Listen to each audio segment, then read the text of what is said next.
Shabbat Shalom, fam. Shabbat Shalom. Hey, family, we glad that you can join us for another lesson. In this lesson, we say this a lot of times, but this lesson will be, if not the most important, I don't know what else to say about it, because this is a lesson that we've been, I wouldn't you say holding back on, or we prayed a lot about it. Yes. We know how people feel about this subject, and for me, honestly, this subject is one of the most controversial subjects because it divides a lot of people. And we're talking about the law, family. Should you keep the law? What is the law? Is the law done away with? All these different things. These are different questions that people ask us. People ask us, what feast do you keep? Do you keep the feast? How you follow the calendar? All these different things. So we're going to touch a lot about those things today, family. And we hope that you stick with us. Again, we'll give our warning. Stick with us till the end, family. Don't come. Well, I mean, you can, but we're just saying be patient. Hear the whole message out before speaking out and thinking that we're taking one stance or the other. Hear the whole message out before you comment. I don't know if you want to add something. Yes, I just want to say that for some of you, if this is something that's shocking to you and you never heard this before, or because we have people who are on this channel who are coming out of tradition, Christianity. So we talking to them as well. So we always encourage people to pray and ask YAH, you know, to give them guidance and let the Ruach really reveal whatever it is that YAH wants to reveal, which is His truth. Yes. What we gonna be sharing is something that we already had with us since the beginning of our walk. 13 years, family. 13 years. So this is what we received from the beginning.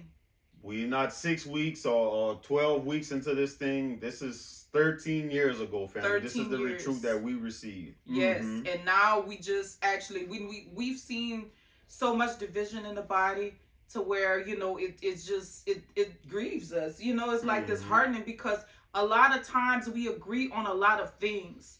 It's just certain things that divides. Right. And you're gonna find out what it is that divides today. So we're gonna just get into the meat of it. This is a real deep message. I guess you could say lesson. I don't know, but it's real deep, a real deep lesson. And we would just encourage you to stick with us to the end. And hear us out. But I'll add too, right quick. We know that a lot of people are coming from Christianity onto this channel, and things you're going to hear you've never heard before. This is not Christianity, family. This is not religion. We do things a little bit different than what we were taught. We came out of Christianity. Go watch our testimonial video.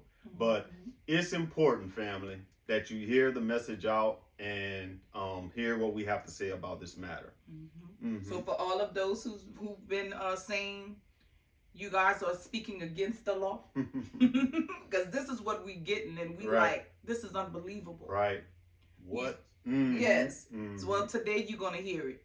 And some of you still gonna, no matter how we come, they're gonna have some people that's still gonna form their own opinion about us, and that's gonna be with a carnal mind, not understanding the spiritual things. And to those people, we talking about only people who are operating in the flesh. That is it, brothers and sisters, because we love all of you all, you know, who understand this walk and the oneness of it, you know, walking in the spirit. Absolutely. Just wanted to say that. So let's dive into it. The laws, the commandments, and family. For me, when I sat in Christianity, you know, you hear them say the laws are done away with. The old laws, the old covenant. We under a new covenant. That's what they say. When you come into the truth, it's law all the time. And what we're going to discover, there's over 613 laws. Which ones do we keep? We're going to see there's different laws. There's laws for sacrifices. There's agricultural laws, priest laws, tithes and offerings laws, laws for the sanctuary of YAH. They had laws for slaves, laws for idolatry, marriage, feasts and Sabbaths, the sabbatical year, and many, many more laws, family, over 613 of them. So we're going to see, would Yah give us 613 laws and expect us to do every one of them? Let's go through a couple of them. Let's start in Leviticus 23, verse 22. You want to read that for me? Leviticus 23:22. And when ye reap the harvest of your land, thou shalt not make clean riddance of the corners of thy field, when thou reapest, neither shalt thou gather any gleaning of thy harvest. Thou shalt leave them unto the poor and to the stranger. I am Yahuwah, your Elohim. So we see here, family, that this is an agricultural law. It's talking about when we reap the harvest of your land. So my thing is, like I said, some people, they say, keep this law, don't keep this one. What's stopping us from keeping this one? Do we all have land? Some of you have land, some don't. Are you farming that field? Why can't you farm that field? If you're not, are you breaking the law? Because this is a law, family, Leviticus 23, verse 22. And we're supposed to leave them unto the poor. Don't glean all the harvest. Leave them unto the poor and to the stranger. I am Yahuwah, your Elohim. So that's something we see that's in the law. And if you think about it, back then they were creating their own foods. Right. They didn't have grocery stores like we have today, where we went shop to grocery stores sometimes. Right, yeah, we getting all our food from the store. And like I said, some of us have property where we can farm if we really wanted to. Right. There's nothing is stopping us from farming. Because our parents, our grandparents, they farmed, right? Right. They went in the backyard and got their food. Right. The slaves even had little gardens in the back and all that, and did their food stuff. But what about some people who don't live in houses? They have some people live in apartments. Right. You know, different dwelling places. Are they breaking the law? We don't know. We're gonna see. That's the purpose. Well, they had laws for idolatry. Let's read that. Deuteronomy 13. You want to read that for me? Starting at verse 6. It says, if thy brother, the son of thy mother, or thy son, or thy daughter, or the wife of thy bosom, or thy friend, which is as thine own soul, entice thee secretly, saying, let us go and serve other gods, which thou hast not known, thou nor thy fathers, namely of the gods of the people which are round about you, nigh unto thee, or far off from thee, from the one end of the earth, even unto the other end of the earth. Thou shalt not consent unto him, nor hearken unto him. Neither shall thine eye pity him, neither shall thou spare, neither shall thou conceal him, but thou shalt surely kill him. Thine hand shall be first upon him to put him to death, and afterwards the hand of all the people. This was in Deuteronomy 13, verse 6 through 9. So the scriptures here is telling us, family, our mother, brother, father, wife, friend, anyone that worships another god, practices idolatry, we are to put them to death. Thou shalt surely kill him. Now, what is stopping us from putting someone to death today? Is it because of the laws of this land? Or we could if we really wanted to, right? We could put somebody, we would go to jail, but nothing is really stopping us from doing that. And we're not saying do such a thing. Right. We want to be upfront. We're not saying go out and do such a thing. We have laws of this land, but nothing is really stopping us from putting an idolater to death. Nothing, except the laws of this land. Deuteronomy 18, verse 20. But the prophet which shall presume to speak a word in my name, which I have not commanded him to speak, or that shall speak in the name of other gods, even that prophet shall die. Deuteronomy 18:20. How many pastors we have going around speaking in another name besides Yah? That's a lot. How many we have, family? How many false prophets we have? I mean, how many they have that's not speaking in the name of Yahuwah, the name of Yah? That's speaking in the name of another God. Right. Right. Shall that prophet die? Shall that person be put to death? What's stopping us from putting that person to death? And I'm sure they have people who speak the name as well, because I think that's what he said in his name, you know, and that can also be in his character as well. So who's coming across as though they're following him and coming and saying, okay, I have a word, and they're saying, oh, I'm prophesying a word that comes from him, right, directly from Yah, and then it doesn't come to pass. And this can be people that's calling on the names too. How many that was in the truth and fell off, and it was calling on Yah? Would that make them a false prophet? Because what they said, I mean, they said a lot of things in his name, right, and prophesied. So should they be put to death? That's something we have to ask, family. Leviticus 19, verse 23. Leviticus chapter 19, verse 23. Do not eat the fruit of young fruit trees for the first 3 years of growth. How many of y'all eat healthy, family? How many of y'all eat grapes, strawberries? I eat grapes and apples, strawberries all the time. I love fruits. Do you know how old are the fruits? I'm going to be honest, I don't have a grape tree. Do you have any type of fruit tree? I don't have no fruit tree. You breaking the law. I buy from the fruit stand. This is what it's called out here where we're from. I don't know if you all have fruit stands, but that's where I buy my fruits and my vegetables. Right. Some vegetables I grow, but it's some vegetables I also buy from the market, from the fruit stand. But this is specifically saying from a fruit tree. You're not supposed to eat a fruit from a tree for the first 3 years of growth. How many of you, family, know the age of your fruits? Like you said, we all getting stuff from the from the grocery store, from the fruit stand. None of us asking how old is it, but we still eating it. Right. So are we breaking the law, family? That's the question we have to ask ourselves. This was agricultural laws when we read the idolatry laws, and there's so many more, family. If we read all the laws, we would be here all day. All day. So that's something we got to think about. Those are some of the laws. So let's get into a specific one. Deuteronomy 22, verse 22. You want to read that for me? Yes. It says, if a man be found lying with a woman married to an husband, then they shall both die. Both the man that lay with the woman and the woman, so shall they be put away. So shall die put away evil from Israel. And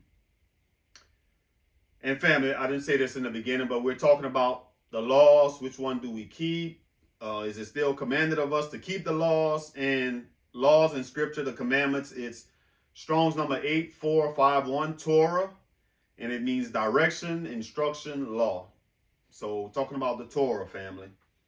And we would encourage you all, like those who probably never started going into the book and actually going over the laws and stuff, to actually go and study these things out so that you can understand what the law was and what the law is. Actually what it is. Right. Because the law still is, it still exists. And by today's standards, everyone says that the Torah, they're in the first 5 books. Genesis, Exodus, Leviticus, Numbers, and Deuteronomy, family. So like Sister Abigail said, if you want to go read the laws, you can find most of them. When they say the law of Moses, this is what they're talking about. The first 5 books. Right. Genesis, Exodus, Leviticus, Numbers, and Deuteronomy.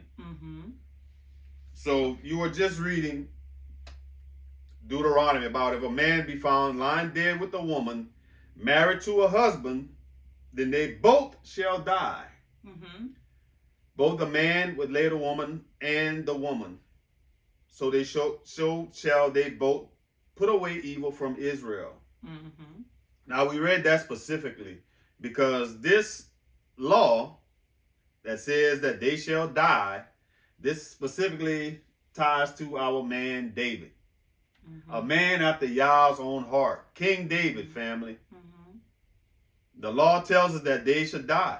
Mm-hmm. Let's see what happens with David. Remember the story. Mm-hmm. I just want to say this too before we go on. Mm-hmm. So please hear us out till the end. Mm-hmm. We have to say that throughout the message to hear to hear the message till the very end Mm-hmm. before forming an opinion. We're not saying don't comment. We just Right. saying before forming a complete opinion about the message. Absolutely. Because we have a lot that we're going to be talking about. Yes, we have a lot to cover, family. Yes. You want to start for me? Yes. 2 Samuel, verse 11. It says, Chapter 11, starting at verse 2. okay, it says, then it happened one evening that David arose from his bed and walked on the roof of the king's house. And from the roof he saw a woman bathing, and the woman was very beautiful to behold. Mm-hmm. So David sent and inquired about the woman. And someone said, is this not Bathsheba, the daughter of Eliam, Mm-hmm. the wife of Uriah the Hittite? Say that again. The wife of Uriah the Hittite? One more time. The wife of Uriah the Hittite? Okay. Then David sent messengers and took her, and she came to him. And he lay with her, for she was cleansed from her impurity. And she returned to her house. And the woman conceived. So she sent and told David and said, I am with child. So I had you repeat that Bathsheba was the wife of Uriah. The wife of Uriah, family. Deuteronomy 22, verse 22 told us, if a man be found lying with a woman married to a husband, last time I check, a wife is married, right? Then they shall both of them die. Yes. Let's see what happens. Come on, let's continue reading the story. 2 Samuel chapter 12, verse 13. You want to start for me? It says, so David said to Nathan, I have sinned against Yahuwah. And Nathan said to David, Yahuwah also has put away your sin. You shall not die. What? Yahuwah also has put away your sin. You shall not die. But the law said him and Bathsheba should die. You shall not die. Wait, we can't forget 13. Okay. 13 said, David said to Nathan, I have sinned against Yahuwah. So he recognized what he did wrong. He transgressed. Sinned against Yahuwah. He transgressed the law. And Nathan said to David, Yahuwah also has put away your sin. You shall not die. However, because by this deed you have given great occasion to the enemies of Yahuwah to blasphemy, the child also who is born to you shall surely die. Deep, family. Y'all think about that. The law said that the man and the woman shall die. You said it. The scripture said it, that David repented. Said he sinned against Yahuwah. The prophet told him, Yah forgave you. He put away your sin. You shall not die. Now, does that mean he doesn't suffer any consequences for transgressing the law? For sinning against Yah? Nope. We saw in the following verses that it said, because he done this thing, he blasphemed Yah in front of the other nations. So for that, the child born to you shall die. So you're not going to die, but your child is going to die. And it was so many other consequences that he had to deal with. Yes. If you go back and read it, so we would encourage you. This is in 2 Samuel chapter 11, and 12. I see you talking about it, 12. Where they talk about it. But it was other consequences that David had to deal with because of his sin. But the key is he did not die. Neither did who else? It said both of them should die, right, family? We just read it in the law. Mm-hmm. Bathsheba and David should have been stoned. Why didn't Nathan round up the other Israelites and say, look, y'all, David broke the law. The law says stone him to death. But Nathan told him, Yah has forgiven you. And then the killing part about that too, we talked about it earlier, family. Go read all the first books of the Torah, the 5 books. You had to do sacrificial laws when you transgress, when you sinned against Yah. You had to offer up sacrifices. You had to do burnt offerings. All these different things. Notice it didn't say that David did that. So it was multiple laws broken.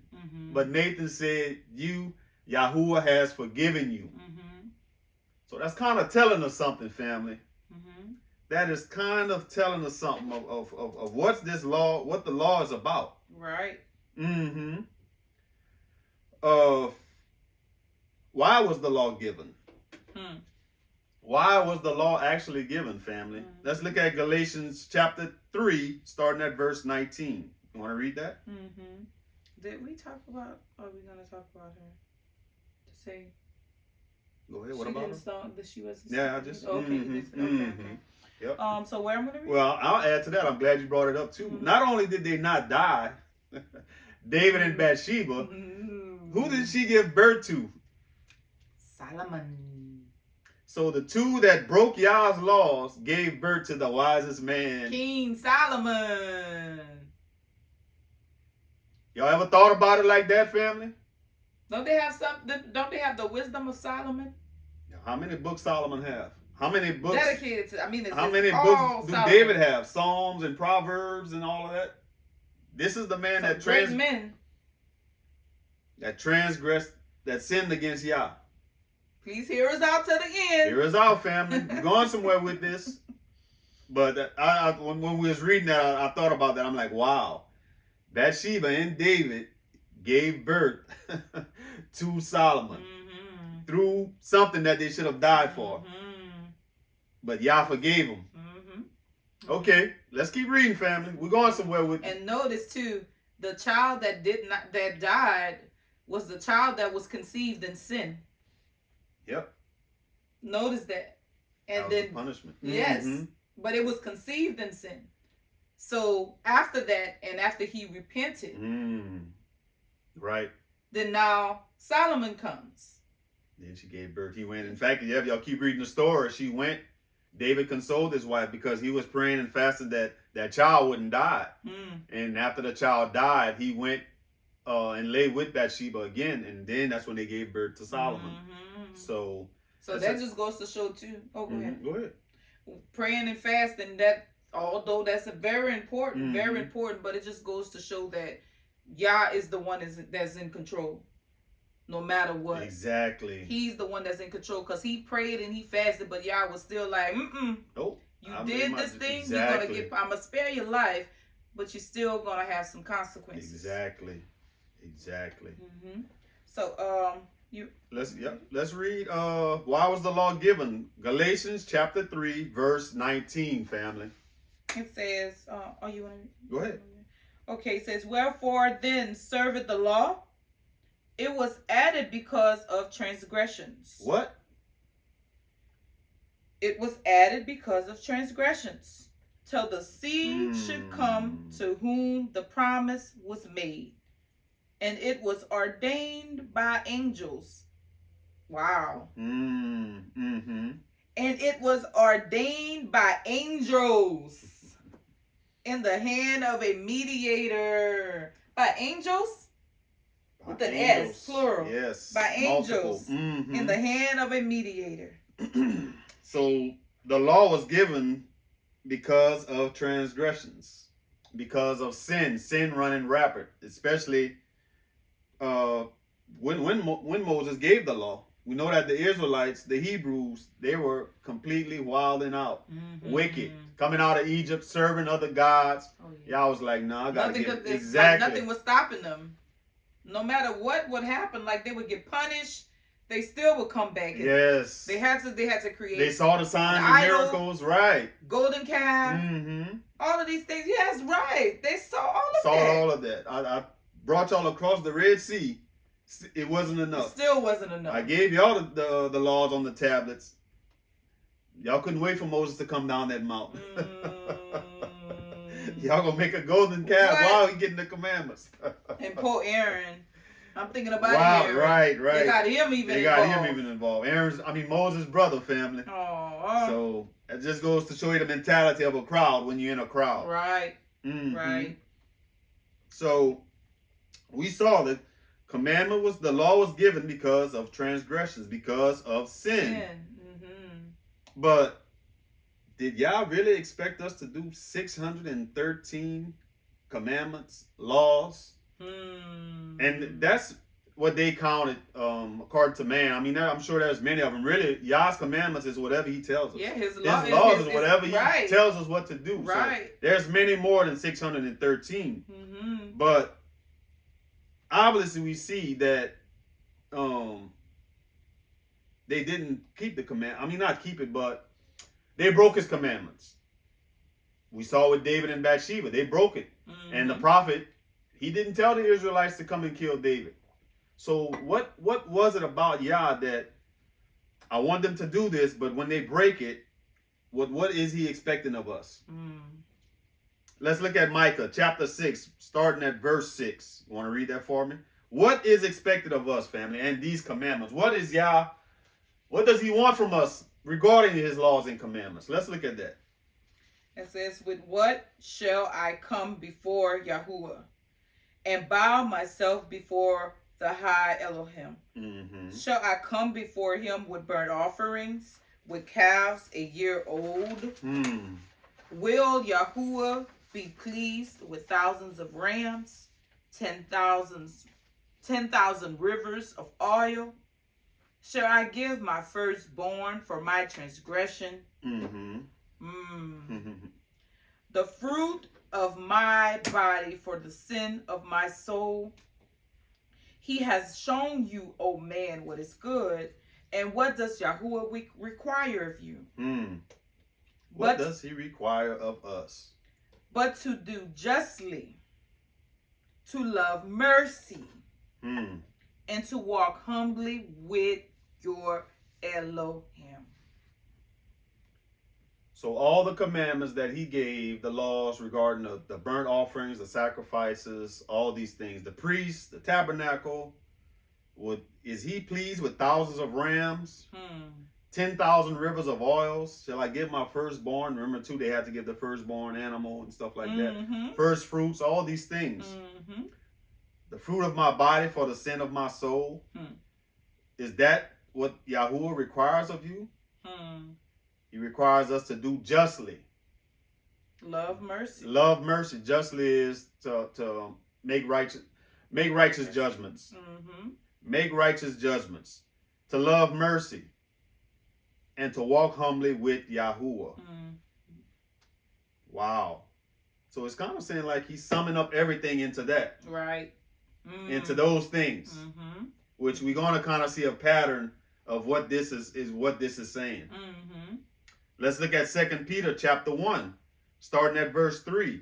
It says, as his divine power has given to us all things that pertain to life and holiness, it says godliness, but holiness, through the knowledge of him who called us by the glory and virtue, by which have been given to us exceedingly great and precious promises, that through these you may be partakers of the divine nature, having escaped the corruption that is in the world through lust. So this verse is telling us, family, that Yah, through all these things, he wants us to be partakers in his divine nature. That's important, family. Being a part of his divine nature. And we know that nature is what? We can say that's the Ruach, right? Yes. His Ruach encompasses all these things. That's his character. That's who he is. Right. That's the divine nature that is within us, because really we cannot fulfill any type of law without the Ruach and without Yahushua, which is, it all goes hand in hand.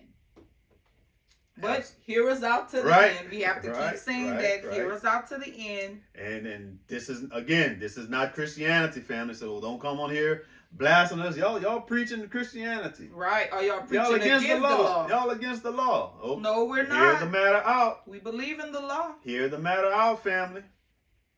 But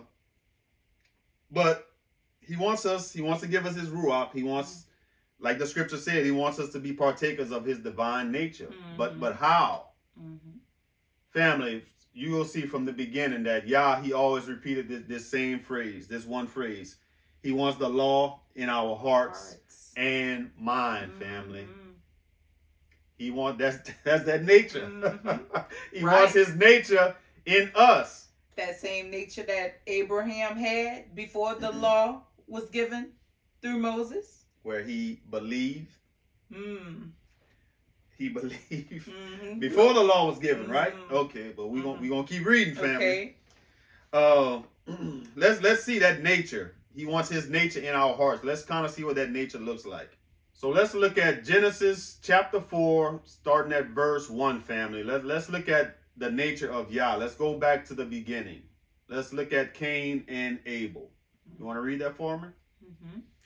So this is, again, Genesis 4, starting at verse 1. And it says, Now Adam knew Eve, his wife, and she conceived and bore Cain and said, I have acquired a man from Yahuwah. Then she bore again, this time his brother, Abel. Now Abel was a keeper of sheep, but Cain was a tiller of the ground. And in the process of time, it came to pass that Cain brought an offering of the fruit of the ground to Yahuwah. Abel also brought of the firstborn of his flock and of their fat. And Yahuwah respected Abel and his offering, but he did not respect Cain and his offering. And Cain was very angry, and his countenance fell. So Yahuwah said to Cain, Why are you angry? And why has your countenance fallen? If you do well, will you not be accepted? And if you do not do well, sin lies at your door, and its desire is for you, but you should rule over it. This is deep, family. So we see that Abel, he was, go ahead, read that. Yes. Verse 8. Yes, we're going to read verse 8 too, because that's important. It says, Now Cain talked with Abel, his brother, and it came to pass when they were in the field that Cain rose up against Abel, his brother, and killed him. Wow. And it all started at the beginning when he said they went to present the offering. Now, y'all listen to this, family. Again, we're talking about the nature of Yah. This is before any law was given. This is before any law, the law of Moses was given. They probably was doing they knew of something about sacrifices. So they knew about some law, but this is before Moses, family. So, family, we can see that Yahuwah, he respected Abel's offering, but Cain's he did not respect. Now, he didn't say, I don't want it, or I reject you. He just said he didn't respect it. Cain got mad, family. He got mad. Y'all like, why you hold mood change? Why you hold demeanor change? Why your nature changing? What's going on with you? Why are you angry? And y'all could have seen what was going on in his heart. That's why he was like, if you do well, you're going to be accepted. But if not, sin lies at the door, because he knew already what was in Cain's heart. Exactly, what was building in his heart. And he knew by his reaction where it was coming from. Where it was coming from. Right. But what I find deep in this passage is when Yahuwah said, if you do well, will you not be accepted? Right. Why are you jealous of your brother? If you doing what's right, I will accept you. I will accept you. But that jealous heart, that jealous mind, You focused on the wrong things. Focused on the wrong thing. All he had to do was just look at it and say, "Oh, okay. Well, my brother, he gave this type of offering. Yahuwah accepted it. I think that's great, you know." And look at it as an opportunity to grow with his brother. But instead, he wanted to be envious of his brother and jealous of his brother, and like, well, what you know what he want to ask. Pretty much is like saying, well, how you gonna take his over mine? Right. You know. Right. And Hebrews even expounds on this even more. Let's look at Hebrews chapter 11, starting at verse 4. You want to read that? Okay, it says, Hebrews 11, starting at verse 4.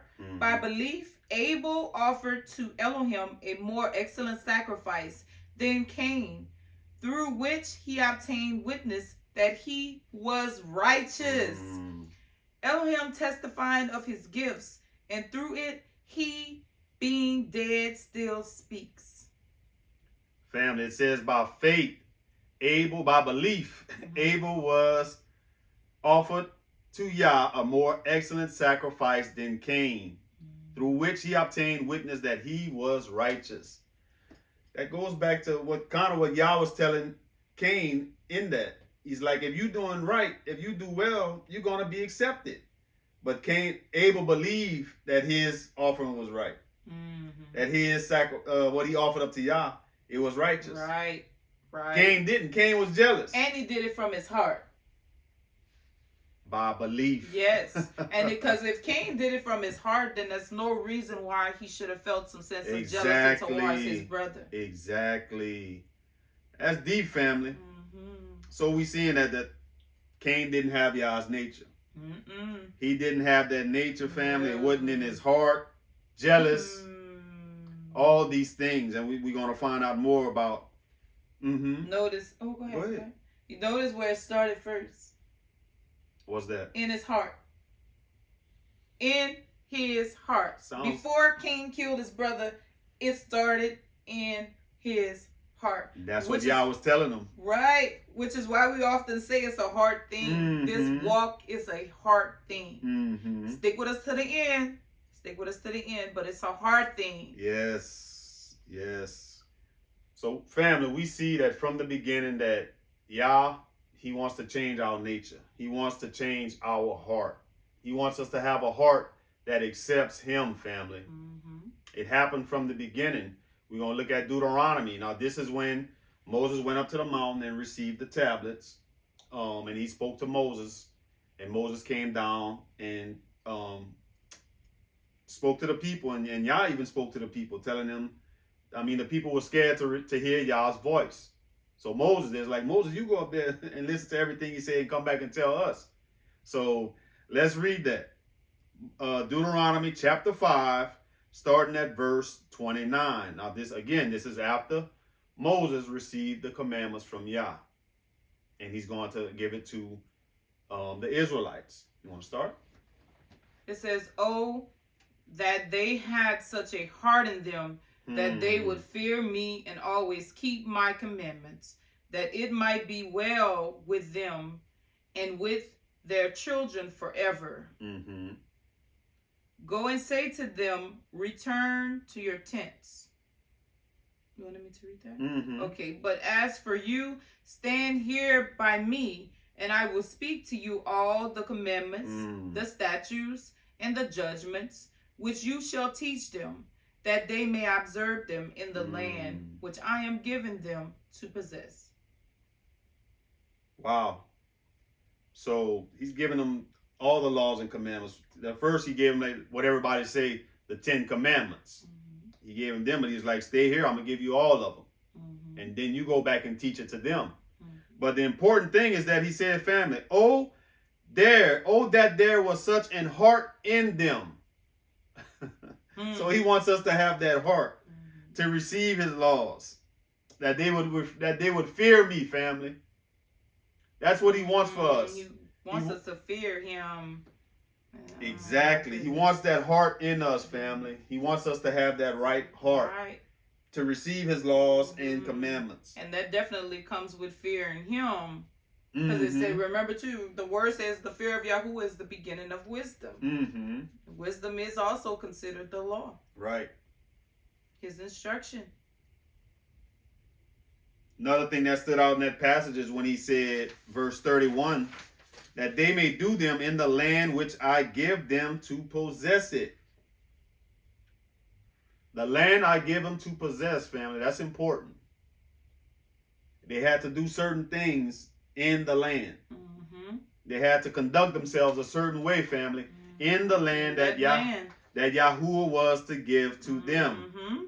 So that's where the agricultural laws, the sacrificial laws, all these different laws come into play. When you're going to be in that land that I give you, this is how you're going to conduct yourselves. Right. So we have to remember that in that context, family.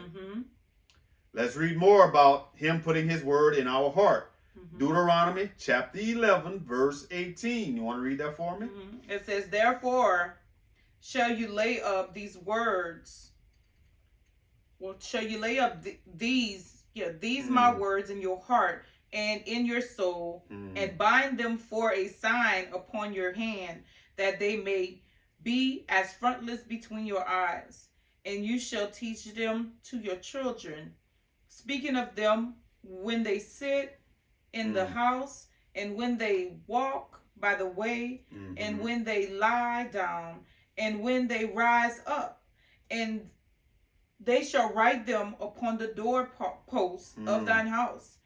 And, well, you should write them upon the doorposts of your house, and upon thy gates, that your days may be multiplied in the days of your children, and in the land which Yahuwah sware unto your fathers to give them, as the days of heaven upon the earth.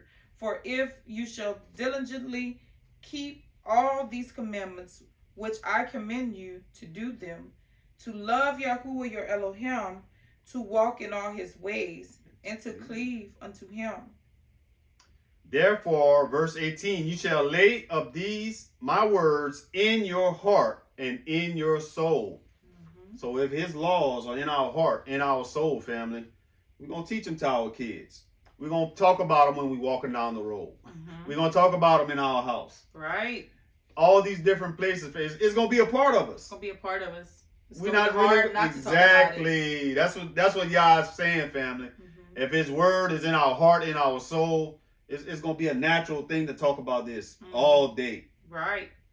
Teaching our kids with no problems, family. But we have to have that heart to receive it. Right. We have to have that heart to receive it, family. Let's look at another one. Psalms 40, verse 6. Sacrifice and offering thou did not desire. Mine ears hast thou opened. Burnt offering and sin offering had thou not required. The King James, I tell you. Then said I, lo, I come in the volume of the book. It is written of me.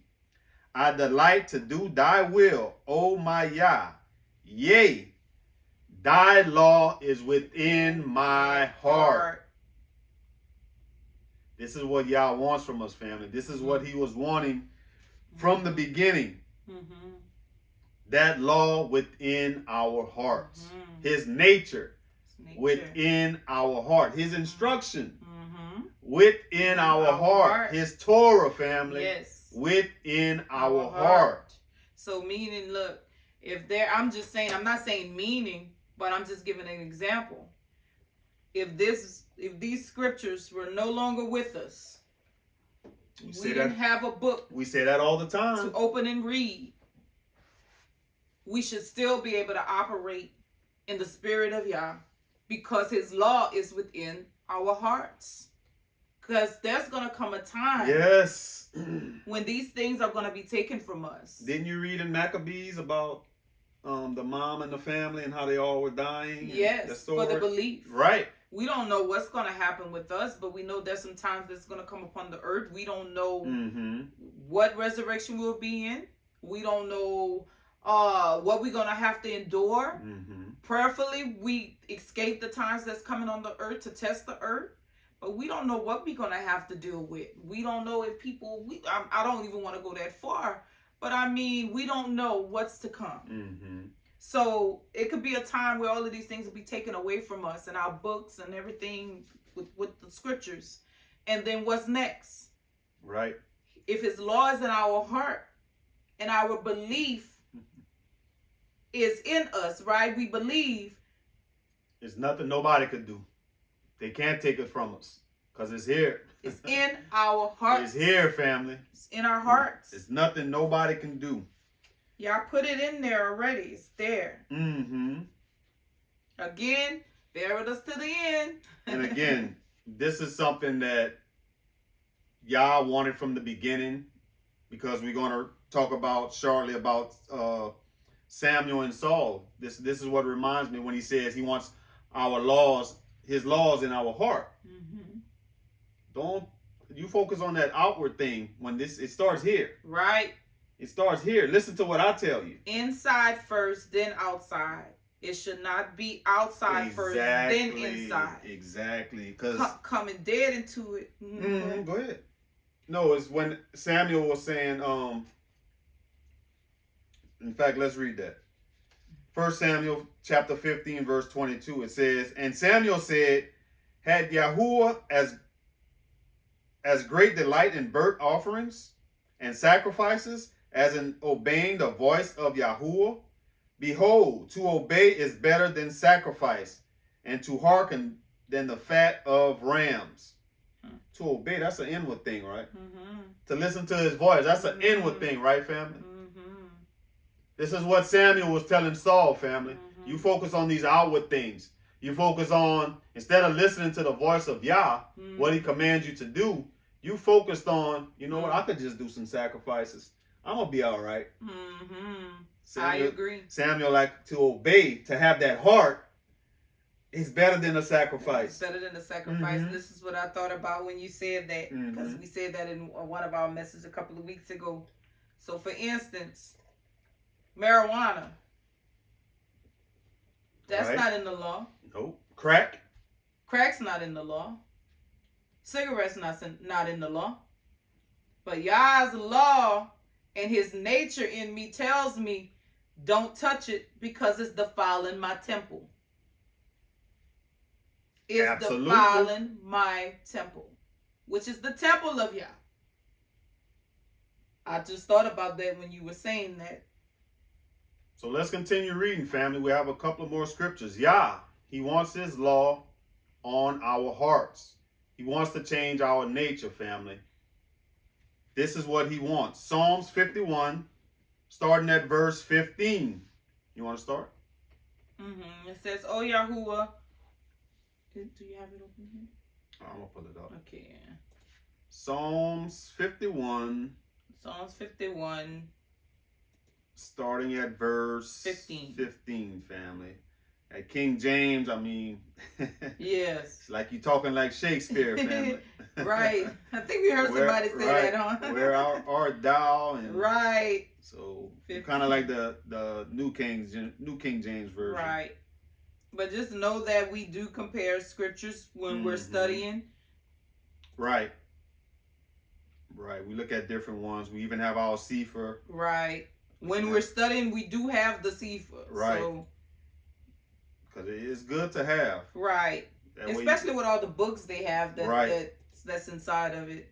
Right. All the books that's not included in the King James. And you'll see they'll put a word in there that's different than in these other translations. So right.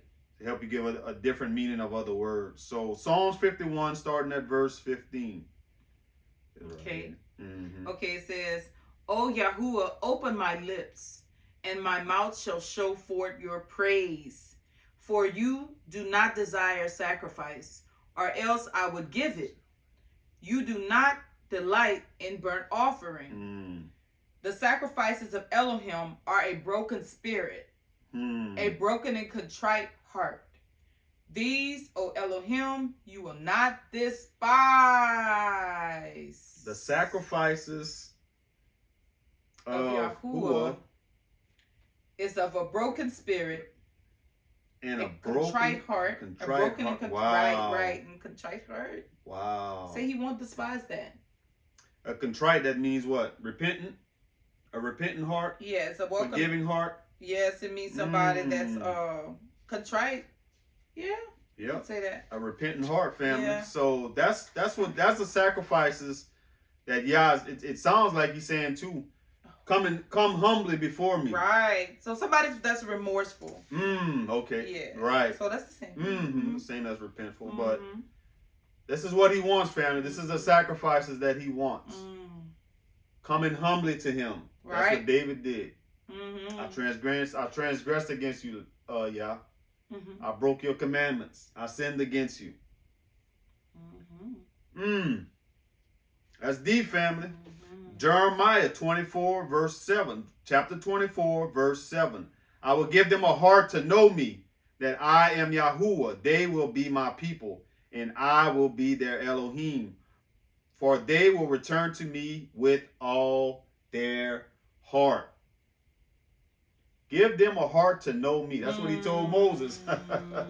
If they have a heart to receive me, I'm going to accept them. Wow. We got to have that heart, family. Gotta have a heart. That heart is important. It starts on the inward. This is what Yah was saying the whole time, family. Starts on the inside. Right. It does. It's an inward thing first, family. And Yah has to give us that. He has to give us, because look what he said. I will give them a heart to know me. It comes from Yah. It doesn't come from our own works. Nope. It doesn't come from, oh, let me try to get this right. Let me try to dress the part, put on my tassels right, put on my head covering right. All of the physical works of the law. I'm not speaking against our brothers and sisters who wear that. Exactly. I have one on, but I know that I am, this right here, to be honest with you, is not even in the law. This was something, but then that's going deep. Right. Later we'll talk about that. But we know that, okay, they did talk about it in the assembly, in the new covenant. Right. But anyway, we're not talking against the brothers and sisters that do that. We're just saying that it starts inside first before any external works. But bear with us to the end. Yes, absolutely. Jeremiah chapter 31, starting at verse 33. You want to read that one? Yes, it says, but this is the covenant I will make with the house of Israel after those days, declares Yahuwah. I will put my law in their minds and inscribe it on their hearts. And I will be their Elohim, and they will be my people. I will put my law in their minds and inscribe it on their hearts. Inscribe. Remember, it was on the tables of stone on first. But now I'm coming to your heart. I'm going to put it on your heart. It's going to be a part of you. It's going to be a part of you. My nature will be a part of you. Right. You will have no other choice. It's going to be a part of you. My nature. Divine nature. Yep. That was what? First Peter said that, right? He wants us to have his divine nature. Was it first? Yes. We read that scripture earlier, family. You may have to rewind and go back and listen to it. But from the beginning, family, Yah wants us to have his divine nature. He's telling us that. He is telling us that. He will put his law in their minds and inscribe it on their hearts. He was talking about the people of Israel. This is not something we can do on our own or by works. It comes through belief. Which was accounted to Abraham as righteousness. Before any law of Moses was ever written, his belief was counted as righteousness. Even before his circumcision. But is the law done away with? Don't answer that. Don't answer that. Don't answer that. Okay. We're going to wait. Okay. Is the law done away with? Because I'm sure some of our brothers and sisters that's listening, they're preaching against the law. Oh, no, I ain't listening to them. They're against Yah. They're against the law. Wow. Family, if y'all been with us for a while, y'all know how we do our lessons. You have to listen completely to the whole story before forming your opinion. So just bear with us, family. But they have some who won't listen. No. They're going to just automatically. Yes. But that's okay. We love you. We love you. We still love you. You're still our brother. You're still our sister. Yes. Let's look at another one. Deuteronomy 10, starting at verse 12. And now, Israel, what does Yahuwah, your Elohim, require of you? but to fear your Elohim, to walk in all his ways, and to love him, to serve Yahuwah, your Elohim, with all your heart and with all your soul, and to keep the commandments of Yahuwah and his statutes, which I command you today for your good. It says to serve Yahuwah, your Elohim, with all your heart and with all your soul. That sounds like I'm going to write my laws on their hearts. He keeps talking about that heart, family, Right. for a reason. He keeps talking about that inward man. He keeps talking about that about his nature, putting his nature in us. Yes, because if his nature is in us, then we're going to love him with all of our heart. We'll have no choice. Right. Because he's in us. He's a part of us. And the Ruach in us, his Ruach that is in us, is going to govern us. It's going to make us desire to want to learn more about him. You know, to be more closer to him, have that personal relationship with him. Yep.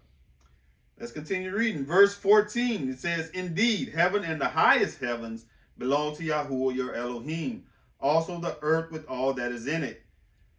Yahuwah delighted only in your fathers to love them, and he chose their descendants after them, you above all peoples, as it is this day. Therefore, circumcise the foreskin of your hearts.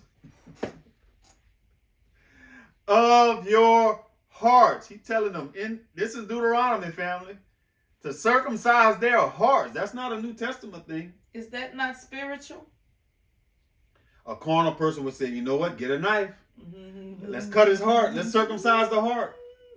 Yah talking spiritual in the law of Moses. So, I'll keep going back to Abraham.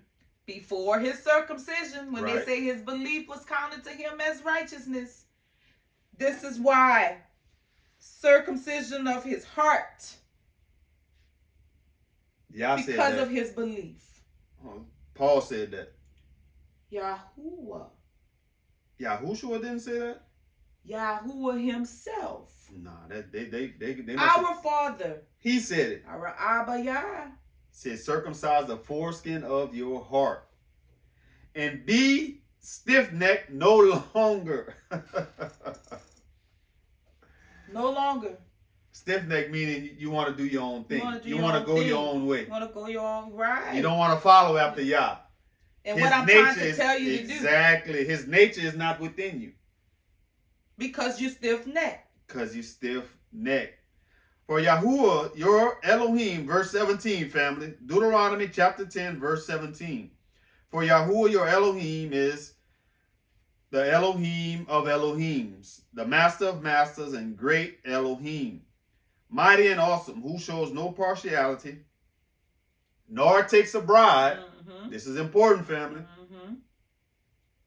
Shows no partiality, nor takes a bribe. He administers justice for the fatherless and the widow, and loves the stranger. Give him food and clothing. Therefore, love the stranger, for you were strangers in the land of... Hold up. Yahuwah say love the strangers. Strangers. So, people that's talking about hate and hate this one, hate that one. And we talk about all nationalities. All of them. What I don't care talk what. About hate this and hate that. It don't matter who you are. If you talking about hate, and when Yah's telling us to love the stranger, doesn't that remind us to love thy neighbor as thyself? That's what that sounds like. That sounds like that's something that starts inwardly, right? Giving him food and clothing. Doesn't that go back to... Remember when we read that agricultural law, family, in the beginning? When it says, don't... Deuteronomy 23, verse 22, it says, neither shalt thou gather any gleaning of thy harvest. Thou shalt leave them unto the poor and to the stranger. I am Yahuwah. We see the pattern what Yah is saying, family? Yes. Now, do it take a fleshly person to do this? What he's saying, that sounds like a spiritual thing, right? That's a heart thing, right? That's a heart thing. That's a heart thing. If you see your brother needs something and you got it and you don't give it to him, that sounds like a heart thing, right? It's a heart thing. That's a hard thing. Do I have to have a field to know if my neighbor needs something, or I leave something for them? Because I'm not in that land anymore. Do I have to have a field to go help my neighbor if they need something? No. That's a hard thing, right? It's a hard thing, yes. If I see my neighbor, okay, they need their grass cut, Mm-hmm. and she's a widow. Mm-hmm. And you can do it. And I could do it, and I have a lawnmower. I have a big John Deere, 60-inch. I can cut her grass in 5 minutes. Shouldn't I do it when I'm able to do it? What's wrong with that? That's a hard thing, right? That's a hard thing. That's looking out for my neighbor. Y'all can drop other examples. We have a neighbor that she has extra fruits and veggies. He'll come give it to us. Mm-hmm. My other neighbor, when I just love my neighbor before he passed away. Right. He would come bring like just different stuff that he would catch, right, whatever. Right. I mean, fish that we would eat, fish that we would eat, meat that we would eat, no pork or none of that. But I mean, he looked out for us. I just want to say that he looked out for us, and we looked out for him too. Whenever he passed away, we looked out for him too. We don't have to say what, we don't do that. Mm-hmm. But I mean, we didn't have to have anything to tell nobody to tell us. It was because Yah's nature in us said, "This is what you do. You look out for your neighbors like you would want them to do for you." But we were actually looking out for each other as neighbors. Yes. Therefore, verse 19, Deuteronomy 10:19. Therefore, love the stranger, for you are strangers in the land of Egypt. Sound like Yah's repeating something to us, family. It's repeating a pattern. You had Leviticus 19. It kind of talks about the same thing. Let's look at that. He's telling us, get your hearts right first, family. Leviticus 19 17. At 7, starting at verse 17, family. We're seeing a pattern that is repeating. Are y'all following the pattern, family? If so, y'all drop them in the comments. Leviticus what are 19, the pattern that you are 19. All seeing? Leviticus 19, starting at verse 17. And this is all the law of Moses, family. Leviticus, Deuteronomy, Genesis, Exodus. All these things. Let's start. 17. Go ahead. Says, you shall not hate your brother in your heart. You shall surely rebuke your neighbor and not bear sin because of him. You shall not take vengeance nor bear any grudge against the children of your people. But you shall love your neighbor as yourself. I am Yahuwah. That sounds familiar, huh? Didn't we hear somebody say that? Didn't Yahushua say that himself? Well, we're going to right. You're going a little bit too far. Okay. You're going a little bit too far. Okay. But we did hear that line before. For my people that say, especially if we have Christians here, the Old Testament done away with. Y'all heard this line. Somebody else said this before. Read that again. It's which one? Where it says, love your neighbor. Okay, but you shall love your neighbor as yourself. I am Yahuwah. Yahuwah was telling us that in the Old Covenant scriptures. And the New. He told us that was not Yahushua. That was not Paul, family, saying circumcise your heart.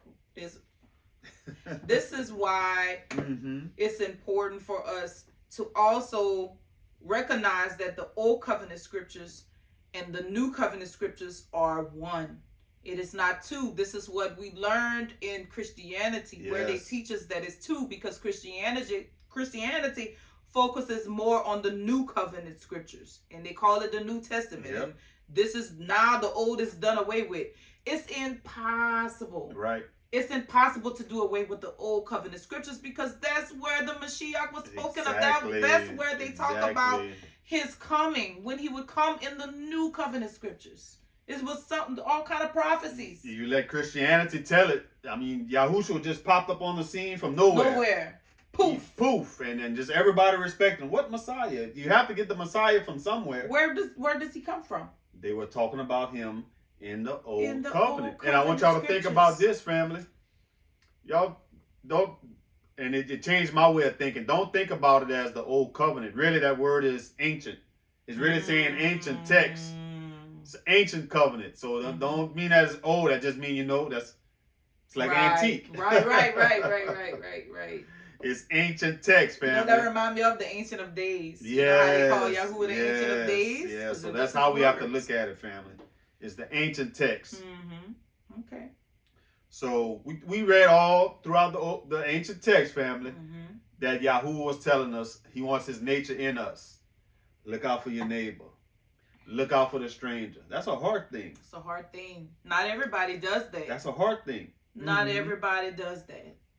And that's, I'm talking about everybody. Not everybody. Whether you a Christian, whether you in this walk, not everybody does that. Looking out for their neighbors. So were they saying something in the new covenant? Let's look at that. Let's start with John the Baptist, family. Was he teaching something different? Was he saying something different? Luke chapter 3, starting at verse 7, family. Then said he to the multitude that came forth to be baptized of him, O generation of vipers, who had warned you to flee from the wrath to come? Bring forth their fruits worthy of repentance. What are those fruits? Let's see. Bring forth your fruits worthy of repentance. What's those fruits, family? The scripture's going to tell us. And begin not to say within yourselves, we have Abraham to our father. For I say unto you, Yah is able of these stones to raise up children unto Abraham. Wow. John the Baptist saying, y'all could take these stones and make them children of Abraham. Just because you're saying you're a child of Abraham, that don't mean nothing to y'all. Y'all looking at that heart. Yes. Didn't y'all say he gonna remove that stony heart from him? Yes. That's not his concern, family. That's what John the Baptist is saying. He also said, does it also say too in the word that not all Israel is Israel? Yes, it does. The heart. Yes, it does. The heart. Everybody does not possess it, and everybody will not possess it in the end. Not everybody's gonna have the Ruach. Verse 9. And now also the axe is laid unto the root of the trees. Every tree, therefore, which bringeth not forth good fruit is hewn down and cast into the fire. So, again, a carnal person, I just got to go pick some good fruit and bring it. If that was the case, family, that would be real easy. I just got to bring some good fruit and I'm going to make it. Right. Some carnal fruit, right? Okay. Verse 10, and the people asked him, saying, what shall we do then? Here come the fruits, family. He answered and said unto them, he that hath 2 coats, let him impart him to him that had none. And him that had meat, let him do likewise. Now, what does that sound like? Doesn't that sound like, don't glean the whole field, leave some for your neighbor? Yes. Yes, because in there, we know that we don't have any, a lot of us don't have any fields. We don't own land. I'm saying a lot of people in the walk. Not everybody own land. Right. Not everybody have gardens or like growing their own food or any of these things. But it's the principle. He's saying the same principle. John the Baptist is saying the same principle, family. The principle. What we always say, Yah's law is timeless. It's eternal. This is repeating the same thing. John the Baptist came hundreds of years later. He's going back to Genesis. He's going back to Deuteronomy. Love your neighbor as yourself. John the Baptist, family. And it says, where did we end off? Verse 12. Wait on. Okay. Yep. Let's start at verse 12. Luke 3, chapter 3, starting at verse 12. Then came also the publicans to be baptized. Publicans, is that politicians? So John the Baptist, he baptizing everybody. And said unto him, Master, what shall we do? And he said unto them, exact no more than which is appointed to you. Don't be greedy. Doesn't that sound like, let's go back to Micah 6. That sounds familiar, family. Micah 6, when it says, and what does Yah require of you but to do justly, to love mercy, and to walk humbly with Yah. Mm-hmm. To do justly means to judge righteously, to make righteous judgments. Mm-hmm. This is what John is telling them. Mm-hmm. Don't take more than what's yours. Mm-hmm. That wouldn't be right. Right. Take only what's yours. What's yours. That's a hard thing, family. Mm-hmm. These are all hard things that John is telling them to do. Mm-hmm. These are decisions that he's telling them to make righteous decisions. Right. Make righteous judgments. Right. And verse 14, Luke chapter 3, starting at, verse 14. And the soldiers likewise demanded of him, saying, and what shall we do? John the Baptist baptizing soldiers too. Mm-hmm. Wow. He dunking everybody. Everybody getting baptized. What's Y'all up? all come here, y'all sinners. Let's go.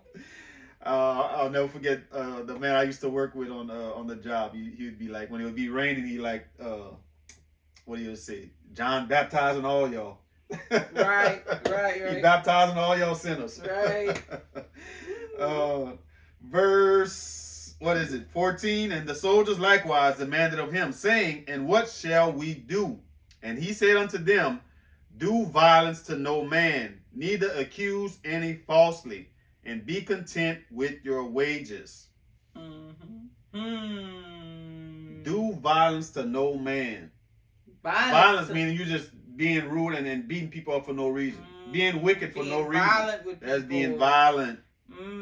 Neither accuse any. That's all he's saying. All stuff from the law, family. Don't neither accuse any falsely. The scriptures tell us don't bear false witness. Don't bear false witness. Especially when you don't even know for sure about a situation and you're assuming. Yes. Don't bear false witness. Absolutely. So it's sad to say too, family, when it comes to Yahushua, a lot of people like to say, and this is not everybody, you know what, Yahushua, he was teaching a different message. Mm-hmm. He's saying something different than Yah. We talked about it last week.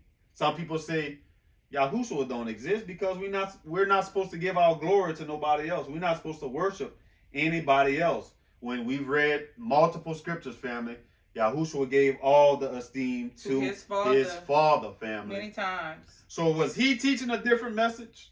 Was he saying something different from the law? Let's read that, family. Luke chapter 10, starting at verse 25. You want to read that for me? It says, and behold, a certain lawyer stood up and tempted him, saying, Master, what shall I do to inherit eternal life? He said unto him, what is written in the law? How readest thou? And he answering said, Thou shalt love thy neighbor. Thou shalt love Yahuwah with all of thy heart and with all of thy soul and with all of thy strength and with all thy mind, and thy neighbor as thyself. And he said unto him, Thou hast answered right. This do, and thou shalt live.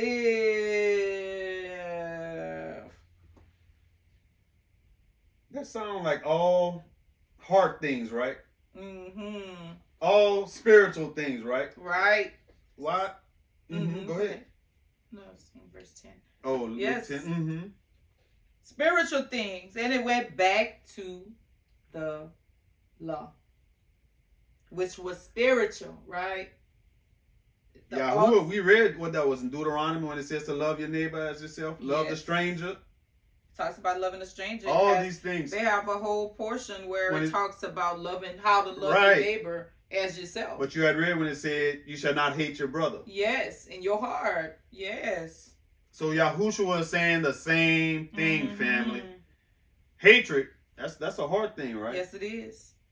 That's a hard thing, right? Yes. Remember too, when Yahushua said the part when he said about if you hate your brother in your heart, you've already committed murder. Exactly. And you know, like how the Ten Commandments in the old in the ancient scriptures, how it talks about thou shalt not kill, which that word kill is really murder. Yes. It's thou shalt not murder, because we know today sometimes somebody can be breaking in a person's house and end up getting killed. But the person don't mean to kill them. They're protecting their family. They're protecting, their home, their possessions. And that happens.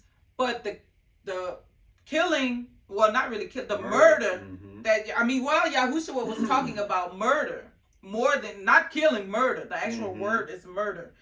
And notice what he said. If you hate him in your heart, you have already murdered your brother. That's a hard thing because it's, what? That goes back to Cain and Abel. Right. It started in the heart. Y'all getting this, family? It started in Cain's heart. He had a wicked thought towards his brother. And that led him to sin. Yahuwah already knew what was coming. That's why he called him out. Yep. Because he knew already, okay, you operated in that spirit. Okay, I can see you're jealous of your brother. Well, guess what's going to happen now? Now sin is going to come in. And that's what, from the very beginning, Yah was trying to prevent, by how can I say this? By wanting to put his laws in our hearts, by wanting us to serve him, in sincerity and truth, and from the spirit, pretty much, and not our flesh. That's deep. What you read into verse 28? Yep. And he said to him, you have answered rightly. Do this and you will live. So Yahushua was telling the lawyer, do this and you will live. Now, he kind of got slick. He's like, but he wanted to justify himself, said to Yahushua, and who is my neighbor? Now, we read in the ancient text, Yahuwah said, love the stranger. And a lot of people, I heard this before too, there's like your neighbor, that's your brother. It has to be your brother. Let's look at what Yahushua says. Verse 30, then Yahushua answered and said, a certain man went down from Jerusalem to Jericho and fell among the thieves, who stripped him of his clothing, wounded him, and departed, leaving him half dead. Now by chance, a certain priest came down the road, and when he saw him, he passed by on the other side. So we probably can assume that priest, that's a righteous person, right? By the outside world, we would assume that a priest would be the first to help somebody, right? That's what we would think. This priest like, nah. You heard? I ain't got nothing for you. I don't see you. That's a hard thing, right, family? He could have easily just, you need help? You didn't even have to go help him. I'm going to go get somebody for you. Now, this is not talking about us, bragging about us, lifting us up. We told this story before when we saw the lady on the side of the road that had the drug problem when she was falling out. We wanted to help. We went to help the lady, but you could have seen that she was possessed by a demon too. She started talking in demon talk. Started talking in demon talk. So we like, you know what? We're going to stand back, but we're going to call the police and let them help her. Couldn't the priest have done that? You know what? I can't help you, but I'm going to send somebody to come for you. Could have been easy to do that. It's a choice, family. A hard thing. That's what we're saying. Verse 32. Likewise, a Levite. Who's the Levites? Don't the Levites are Israelites? Yes. Okay. When he arrived at the place, came and looked and passed by on the other side. So a Levite passed and saw the same man hurt. Well, not all fell of them among thieves. Not all of the Levites were priests. I think some of them, they had the Levitical priests, and then I think they had some that just from the tribe of Levite. Okay. But they, I don't know. I guess what Yahushua is trying to say, that these two, they were somehow related to the man that fell hurt. Like that was his brothers. So he gonna continue the story. Verse 33. But a certain Samaritan, as he journeyed, came where he was, and when he saw him, he had compassion. So he went to him and bandaged his wounds, pouring on oil and wine, and set him on his own animal.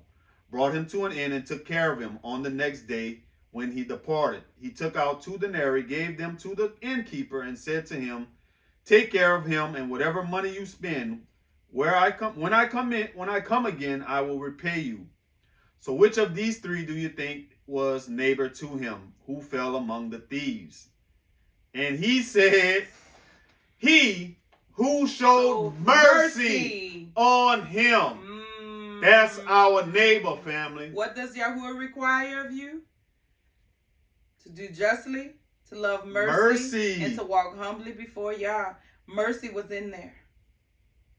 Mercy was in there. It's a heart thing. It's a heart thing. Then said Yahushua, said to him, go and do likewise. Likewise. Yahushua said that himself. He like, this is how it goes. This is how it goes, family. This is what Yah's looking for. He's not looking for the one who's just talking, because we know that who they had. They had a priest. They had the Levite. We know for sure them two was like, okay, probably showing like, okay, I'm doing the law. All the physical things of the law. Levite probably had his fringes on and everything. Had on everything. The priest. Too. Kept walking. So who would Yah show favor to? That reminds me of that was a tax collector and the other man that was a Pharisee. Yes. Pharisee, I'm not like him. I'm better than him. I'm better than him. I'm so fast grateful. Twice on the Sabbath. I tied. Everything physical. Everything external. What about your heart, though? That's what we saying, and that's what y'all wanted from the beginning. Y'all say, I want your heart. And they have a heart to receive me, family. To receive my commandments. Yes. Just because you're doing these physical things, what does that mean to me? You don't have that heart to receive me. It's deeper than the physical. It starts in here first before the physical. It starts in here first. The tax collector, that reminds me of when it says what does he desire? I mean, what it says, the one where we just read about the contrite. Oh, right. Micah. Right. Yep, he desires a contrite heart. Yes. And I was thinking of the person who was the tax collector. He was sorrowful. No. He was repentant. Right. Yes. Right. Yes. Mm-hmm. You know, have mercy on me. He came before Yah with a humble heart. This is what Yah requires. What was going on with his heart. I'm not trying to come out here and show that I'm doing these physical things and boasting in it. Mm-hmm. Father, look at my heart. Look at my heart. Have mercy on me. I'm a sinner. Yes. Absolutely. Now, we ain't saying to be boasting in being a sinner. Well, we're going to talk about that. We're going to talk about all of that. Let's bear with us. Yahushua said it again, family. Matthew 22, verse 34. But when the Pharisee heard that he had silenced the Sadducees, they gathered together. Then one of them, a lawyer, asked him a question, testing him and saying, Teacher, what is the greatest commandment in the law? Now, family, we started this lesson. 613 laws. They asking Yahushua, which one is the greatest one? Which is the greatest? Which is the greatest, family? Yahushua said to him, You shall love Yahuwah, your Elohim, with all your heart, with all your soul, and with all your mind. Didn't we read that in Deuteronomy? Yes. Didn't Deuteronomy say that exact same line? Yes. Verse 38. I had just read that one. You read this one. Luke. Huh? You read Luke. We reading something else? Yeah, we're reading Matthew. That's the same thing? Okay. It was similar. Yeah. Okay. I'm sorry. Verse 37. Hold on. Verse 38. This is the first and great commandment. And the second is like it. You shall love your neighbor as yourself. On these two commandments hang all the law and the prophets. So Yahushua was saying all the laws, those 613, they hang on these two. Which is what that's spiritual, what they hang on. Treat your neighbor love your neighbor as yourself. It's a hard thing, family. Mm-hmm. It's a hard thing. Yah wants his nature in us. Mm-hmm. Now, does that mean the law is done away with? Because that's what some of them, sure that's what they're thinking. Mm-hmm. Oh, they're saying it's a hard thing. Yeah, they're against the law. Preaching like Christianity is about the new covenant and the new scripture. Oh, we didn't say that because we said don't put words in our mouth, family. The old covenant scripture, the ancient covenant scriptures and the new covenant scriptures is one. It's one. It's not two. It goes hand in hand. Absolutely. We know that. We get that. We understand that. Mm-hmm. Not against the laws of Yah. Absolutely. So like we've been saying, family, this Yah is saying that I want my nature inside of y'all. I want my law inside your hearts. I'm gonna inscribe it on your heart. It's gonna be a part of you. You're gonna talk about it when you're down the road. You're gonna teach them to your kids. You'll have no choice because it's in you. And he's saying that all this is spiritual, pretty much. These are spiritual things. Yes. Remember when Yahushua was talking to, I think it was, Nicodemus? And we just talked about it when John the Baptist said about, these are the fruits that you are to bring. A carnal person would say, all I got to do is bring some good fruits. Yahushua and Nicodemus, when he said, how I'm going to be born again. So you mean I have to go back in my mother to be born again? Yahushua was like, no, man, I'm speaking to you spiritual things. You still have a carnal mind. Yes. So it's spiritual, family. Spiritual. It's spiritual. Let's look at Romans. Paul even talked about this. The same theme continues, family. Let's look at Romans. Chapter 8. This one here? Right here. Yep. Romans 7. Well, we can. When you're saying that. Because this is just one. This is just one verse. But this one here is hard. Well, we're just going to touch on Romans 7 right quick because it's going to talk about how the law is spiritual. Okay. Romans, let's look at Romans 7 family. 14. 7. Well, we're going to go read up a little bit more than that. Okay. Romans 7. Family, I hope y'all getting the lesson, family. I hope y'all see where we kind of going with this. Romans 7, let's start at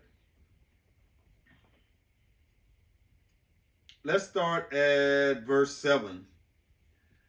And this is Paul talking, family. He says, what shall we say then? Is the law sin? Certainly not. On the contrary, I would not have sin except through the law. For I would have not known covetousness unless the law had said, you shall not covet. But sin, taking opportunity by the commandment, produced in me all manner of evil desire. For apart from the law, sin was dead. Wow. For apart from the law, sin was dead. Apart from the law, sin was dead? So I would have not known about sin unless it was through the law. Right.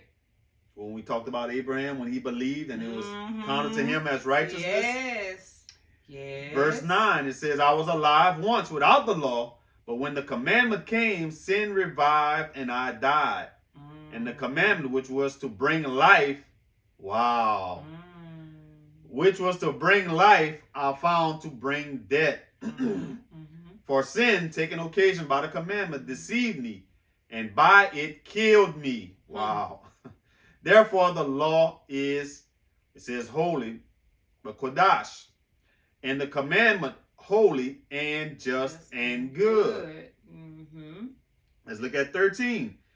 Has then what is good become death to me? Certainly not. But sin, that it might appear sin, was producing death in me through what is good. So that sin through the commandment might become exceedingly sinful. Wow. So it's saying like through the law, sin becomes exceedingly, it becomes great. 14. For we know that the law is spiritual. What? For we know that the law is spiritual. It's a spiritual thing, family, but we in these fleshly bodies. So if somebody say we against the law because we saying the law is spiritual. Paul said it. And you know, go ahead. Go ahead.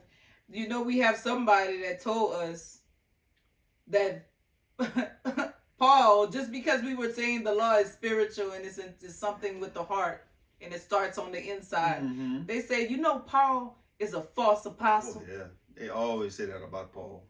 Whenever you quote this, they have some who will say Paul is Paul is a false apostle. What? Wow. Just to make it align to what they believe. Yes. Instead of just take things for what it is. That's deep. Oh my goodness. But Abraham, I'm going back again. You have to bring up Abraham. Believed and it was counted to him as righteousness. And the law of Moses was not given at that time. At that time. When Noah was there. Did he have the law of Moses? Yah saved him, right? And his children. And his children. His family, yep. He saved them too. Because he listened. Because he was counted as righteousness. Because, yes. Absolutely. Yes. So that's deep, Spiritual. family. It's spiritual. It says, for we know that the law is spiritual, but I am carnal, sold under sin. So this is what Paul is saying, family. He's saying it's an inside thing. He's saying this flesh, when I'm focused on this flesh, I'm sinning. And the law is unable to save us. It's not the law that's going to save us. So if we going around, because we see this a lot, you know, and we love all of our brothers and sisters, but the truth is the truth, because we see newcomers that's coming into this walk. And the sad part is we see people, they're promoting, I mean, they come and they're promoting all kind of stuff underneath our channels, and then we go, but we click on the stuff they're promoting, and we notice there's people that's promoting nothing but the law. Everything you see right when you go on the pages is law, law. Feast, Sabbath, everything. Nothing about belief. Nothing about the law be righteousness. Nothing about spiritual things. Nothing about the principles of the law. Everything is about the physical works of the law. And so now you have people, brand new people coming into this truth. And they're going there. Just think of this. And that's the first thing they see. Just think of somebody just coming at the first, they don't even understand. They don't understand. And the first thing they see is the law. And now they're jumping into trying to do all the physical works, but they miss the most important part, which is belief. Yes. Belief first. Getting that heart right first. Getting that heart right. Making sure that you receive of Yah's Ruach. So that you can worship him from that place, from a spiritual place, not from a carnal place. Absolutely. Let's keep reading. That's all good points. Let's look at Romans. You want Romans chapter 8, starting at verse 1? Yes. Romans chapter 8, starting at verse 1, family. It says, there is therefore now no condemnation to them which are in Yahushua, who walk not according to the flesh, but according to the Spirit. But the law of the Spirit of life in Messiah Yahushua had made me free from the law of sin and death. So hold on. It says, for the law of the Spirit of life in Yahushua. For the law of the Spirit. Didn't he just say the law is spiritual? The law is spiritual. It says for the law of the Spirit of life. Spirit of life, you all. In Messiah Yahushua had made me free from the law of sin and death. This is why Yahushua must be first. Belief in him. This thing has to come first before trying to get somebody to go and do some works. This is what we were talking about in our feast message. The importance of the Ruach, the Spirit in us, the belief, all of these things before trying to do physical things. I'm still reading. For what the law could not do, in that it was weak through the flesh. Elohim sending his own Son in the likeness of sinful flesh, and for sin, condemned sin in the flesh, that the righteousness of the law might be fulfilled in us, who walk not after the flesh, but after the Spirit. Read that again. That the righteousness of the law might be fulfilled in us, who walk not after the flesh, but after the Spirit. If we walk after the Spirit, fam, we're going to have Yah's nature. We're going to have his Ruach. We're just talking about that Spirit. We're going to have the Ruach, family. This is what we keep saying. Focus on that inward man first. It says, for they that are after the flesh do mind the things of the flesh. But they that are after the Spirit, the things of the Spirit. For to be carnally minded is death. But to be spiritually minded is life and peace. Because the carnal mind is enmity against Yah. For it is not subject to the law of Yah, the Torah of Yah, neither indeed can be. So then they that are in the flesh cannot please Yah. So those that's walking around puffed up in the flesh cannot please Yah. And so that's why, especially a lot of people that follow our channel and who've been here a while, you never hear us come here boasting or being puffed up in the flesh, puffed up in the law, because this is what he is saying. That's scary to do. When you read this, that's a scary. You don't want to put yourself in that place to be boasting about the law. And we're going to show you why. Yes, the scriptures tell us. So then they that are in the flesh cannot please Yah. We in the flesh, family. We cannot please Yah. We have to remember that. Verse 9. Okay. But you are not in the flesh, but in the spirit. If so be that the spirit of Elohim dwell in you. Now, if any man have not the spirit of Mashiach, he is none of his. And if Mashiach be in you, the body is dead because of sin, but the spirit is life because of righteousness. If the Mashiach be in us. How many people denying Mashiach? How many people denying Yahushua, the only begotten son of Yah? Absolutely.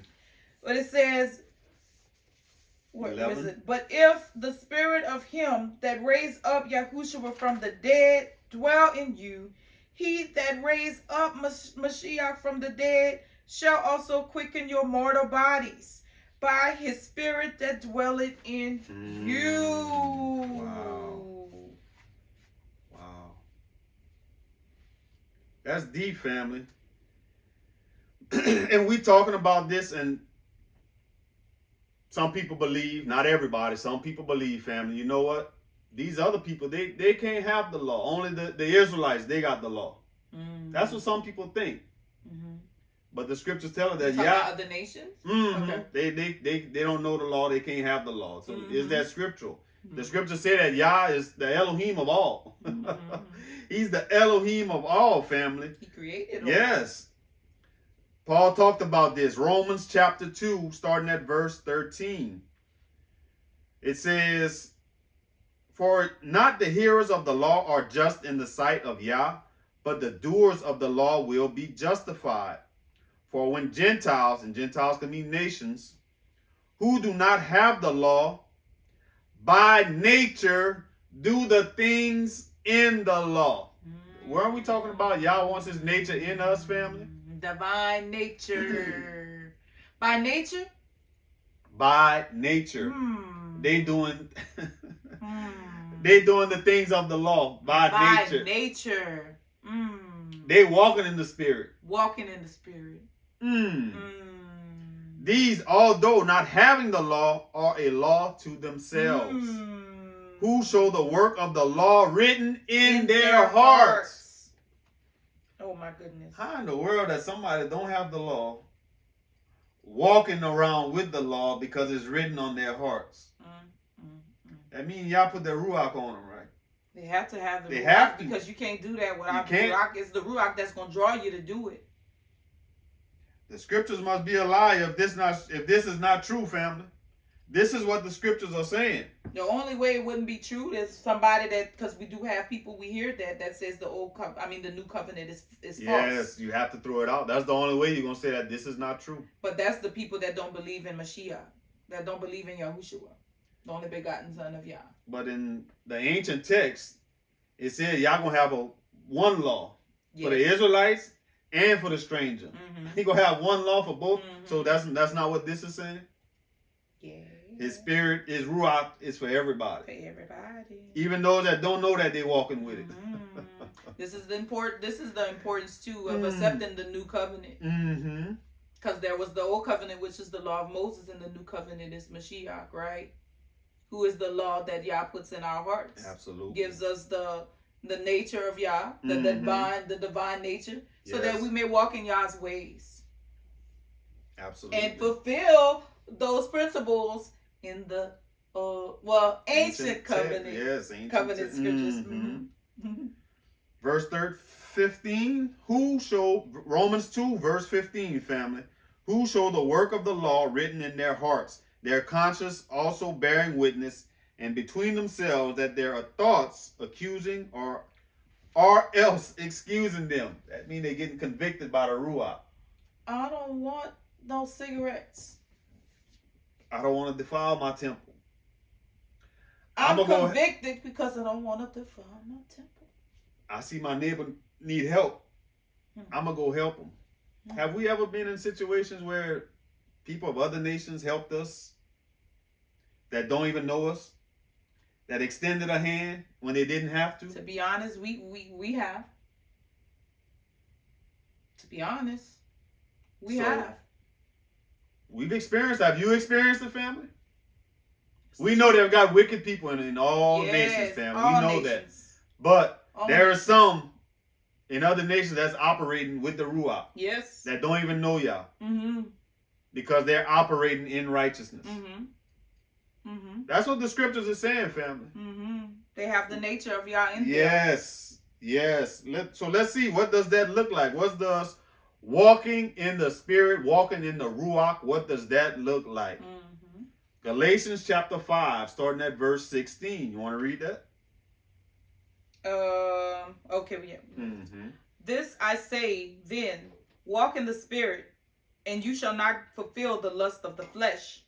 For the flesh lusteth against the Spirit, and the Spirit against the flesh. And these are contrary to one another, so that you cannot do the things you want to do. We was reading that in Romans, right? The flesh is contrary, is enmity to Yah. Right? It says, but if you be led by the Spirit, you are not under the law. If you be led by the Spirit, you are not under the law. That sounds like what we just read about the other nations that don't know the law, right? He's saying they still got the Spirit. Right. That's what this is saying. Yes. You got the Ruach. You're not under the law. Not under the law. It says, now the works of the flesh are manifest, which are these: adultery, fornication, uncleanness, lasciviousness, idolatry, witchcraft, hatred, variance, emulations, wrath, strife, sedition, heresies,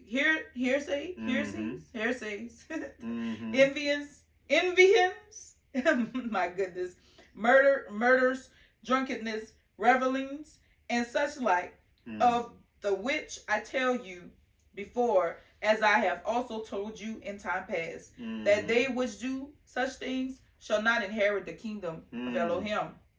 But the fruit of the Spirit is love, joy, peace, long suffering, gentleness, goodness, belief. Wow. Wasn't Abraham counted as righteousness because of his belief? Belief. Those things, the fruits of the Spirit, that all sound like spiritual things. That sound like things that's matters of the heart, right? That's what that sound like. Okay. Sounds like it to me. Meekness, temperance. Against such there is no law. And they that are Mashiachs have crucified the flesh with the affections and lusts. If we live in the Spirit, let us also walk in the Spirit. Let us not be, let us not be this, what is this, desirous? Let us not be, which one? This is, let us not be desirous. Oh my goodness, my context. Let us not be desirous of vain glory, provoking one another, envying one another. This was speaking right here to the heart. That's what Yah wanted to put. That's his nature. Yes. That's what he wanted from the beginning, family. The principles of his law from the beginning. All of these things are in his ancient texts. All of these things. This was all the principles of Yah. Yes. These are all the things that speaks to our hearts. Yes. Belief. You know what? Just got this revelation. When Yahushua said, on all these two hang all the commandments. That's all these things right here. Love Yahuwah if you believe him. Remember, Abraham believed. Mm-hmm. Gentleness, goodness, faith, that's love and mercy. If you look up that definition for mercy, that's goodness. That's gentleness. Mm-hmm. Wow. Idolatry. Witchcraft. If you love Yahuwah with all your heart, soul, mind, and strength, you're not messing with that. You're not going to, I'm not putting no other Elohim before. And when we look at the ancient text, family, the Old Covenant, Yah always warned the Israelites not to worship these other Elohims, not to go after these other gods. Why would I want to do that when I know he hated it? Exactly. Just because I'm walking in the spirit, what does that mean? Mm-hmm. I don't do it. I mean, I could do it. It don't, because I seen. Yeah, some people now. That's what they'll teach us in church, family. The Christmas, the video, the Christmas documentary we put up. Mm-hmm. They had people was like, "What's wrong with that? As long as we're not. I mean, even if it's pagan, as long as we're not. As how they say that? As long as we're not worshiping Santa Claus. Exactly. As long we're as not we're worshiping the Christmas tree, right? We're not worshiping the Christmas tree. And we're not worshiping Santa Claus. What? But everything about it is pagan. Exactly. It's the traditions of man. Exactly. It did not stem from Yah. It stemmed from pagan origins. What? And you're actively participating in it by celebrating it. It's not like, oh, I don't have no choice. Like if I go on a job, okay, I have to eat. Even though I'm working with these pagans, I'm getting my paycheck and I'm coming home. I don't have to associate with y'all. Right. But Christmas and these holidays, you are actively taking part in it. You are actively doing this thing. You decide, I'm going by that Christmas tree. Yep. I'm going by these lights. As long as it's not an idol, what? You are actively participating in it. My goodness. Now that's flesh. That's not operating in the Ruach. Because if the Ruach is in your heart, you're going to detest those things. You're going to be like, I have a choice. You have a choice in it. No. It's simple. No. Not doing it. Not doing it. Don't want to do it.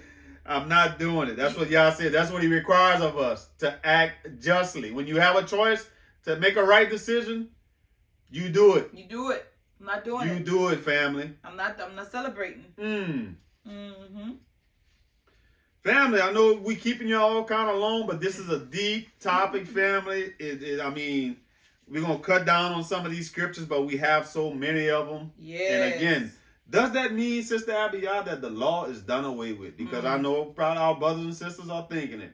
Is the law done away with? Because that's what it sounds like y'all saying. Said. Okay. We're going to keep reading, family. Let's look at, again, from the beginning, family. Yah, he said it's a heart thing. He wants us to have a change of heart. He wants to put his nature in us. Yes. Mm-hmm. This a good one. Right, we're going to read that. Let's read 2 Corinthians chapter 3 first, starting at verse 1. It says, do we begin again to commend ourselves? Or need we, as some other epistles of commendation to you, or letters of commendation from you? Yea, are you our epistle written in our hearts, known and read of all men? So Paul is telling that to them. Y'all are epistles of our heart. Because y'all known to all these. They know y'all by how y'all conduct yourselves. Mm-hmm. How y'all carry yourselves. That's how people know about you. Y'all are an epistle. Right. Verse 3. For as much as ye are manifestly declared to be the epistle of Yahushua, ministered by us, written not with ink, but with the spirit of the living Elohim, not in tables of stone, but in fleshly tables of the heart. People know y'all by y'all character, how y'all conduct yourselves, because Yah's Ruach says the living spirit, the spirit of the living Elohim is in y'all. It's written on your heart. All throughout the Old Covenant, the ancient text, Yah said, I want to put my Ruach, my nature, on y'all's heart. And Paul is repeating the same thing. Verse 4, and such trust we through Yahushua to, it says God word, but we'll say Yah word, not that we are sufficient of ourselves to think anything as ourselves, but our sufficiently is of Yah, who also had made us able ministers of the New Testament, not of the letter, but of the Spirit. Wait, the New Testament, the New Covenant? Well, the we know New that. Covenant, New Covenant. Not of the letter, but of the Spirit. This is the New Covenant. For the letter killeth, but the Spirit giveth life. All throughout the New Covenant, it keeps saying, Yah is the Spirit of life. This is why we lead with spiritual things. We always talk about the heart. We always talk, if you notice, if you all been watching us for a while, you'll notice that a lot of our messages is about the heart. Spiritual, and having a better relationship with Yah. Because if you have his Ruach gonna automatically want you to serve him, to keep his laws. The laws that's within our heart, those same laws, those same principles that aligns with the principles in the old covenant. I hate to you got me not want to say old covenant, the ancient covenant scriptures. That's deep, family. I hope y'all getting that. I hope it's all making sense to y'all, family. If so, drop them in the comments, family. We love to hear from y'all. Let's keep going. Hebrews, you want to read that? Hebrews chapter 8. It's 8. We're gonna read this. Which one you pointed out to me? Had been. Okay, we can. Okay. Well, okay. For if the first covenant had been faultless, then should no place have been sought for the second. That's what we just read. For finding fault with them, he said, Behold, the days come, said Yahuwah, when I will make a new covenant with the house of Israel and with the house of Judah. Yahudah. Yep. Now a new covenant with them? A new one. Hold on. Y'all saying this. This is not Paul. He's getting this from scriptures. He's getting this from the ancient text. It says, I will make a new covenant with the house of Israel and with the house of Judah. Not according to the covenant that I made with their fathers in the days when I took them by the hand to lead them out of the land of Egypt. Because they continued not in my covenant. And I regarded them not, said Yahuwah. So that first covenant they didn't continue in. So he didn't regard them. Nope. Absolutely. For this is the covenant that I will make with the house of Israel after those days, said Yahuwah. I will put my laws into their mind and write them in their hearts. And I will be to them a Elohim, and they shall be to me a people. And they shall, this is important right here, and they shall not teach every man his neighbor and every man his brother, saying, Know Yahuwah, for all shall know me from the least to the greatest. This is important. I will put my laws into their mind and write them in their hearts. He's been repeating it throughout this whole lesson, family. And he's saying, when I'm going to put it on their mind and on their hearts, y'all not going to have to teach nobody about my word. That goes back to all the nations operating in the Ruach without even knowing it. He's saying, because they're going to already know about me. Because they're going to be operating in my Ruach, family. Spiritual. So those, I'm talking about in the flesh, that'll come and say, you speaking against the law. The law is this, the law says that, the law says this, the law says that. It says, and they shall not teach every man his neighbor, and every man his brother, saying, Know Yahuwah. For all shall know me from the least to the greatest. For I will be merciful to their unrighteousness, and their sins and their iniquities will I remember no more. I say he's not going to remember those things. Didn't he say love mercy? Love mercy. Love Repeating mercy. The same thing. In that he said a new covenant. He had made the first old. Now that which decayeth and waxeth old is ready to vanish away. The new covenant is what? Yahushua. Yahushua came to fulfill all these things, family. Well, let's dive deep into that, family. Let's talk about that. It talks about it. What was the law? What was its purpose? Why was it given to us? Let's look at that. This is Galatians chapter 3, starting at verse 10. says, for as many as are of the works of the law are under the curse, for it is written, cursed is everyone that continued not in all things which are written in the book of the law to them. Wow. Oh my goodness. So cursed is everyone that continued not in all things which are written in the book of the law. Yahuwah talking against himself? Is he saying that's a curse? What y'all saying, family? But that no man is justified by the law in the sight of Yah. It is evident, for the just shall live by belief. Abraham's belief was counted as righteousness. Noah. All these, our patriarchs, family, their belief. They had Yah's nature. They believed in him. They believed in his word. They believed in his promises, family. Absolutely. And the law is not of faith, but the man that doeth them shall live in them. Mashiach had redeemed us from the curse of the law, being made a curse for us, for it is written, cursed is everyone that hangeth on a tree. That the blessing of Abraham, to my Christians that have them crosses, the scripture's telling us he was hanged on a tree. He was killed on a tree. It wasn't on no cross. No, it wasn't on a cross. That was created by Constantine. Yes. That the blessing of Abraham might come on the Gentiles through Yahushua. That the blessing of Abraham might come onto the, now Gentiles again means nations, through Yahushua, yes. Outside of Israel. That we might receive the promise of the Spirit through belief. Verse 15, brethren, I speak after the manner of men, though it be but a man's covenant, yet if it be confirmed, no man disannul it.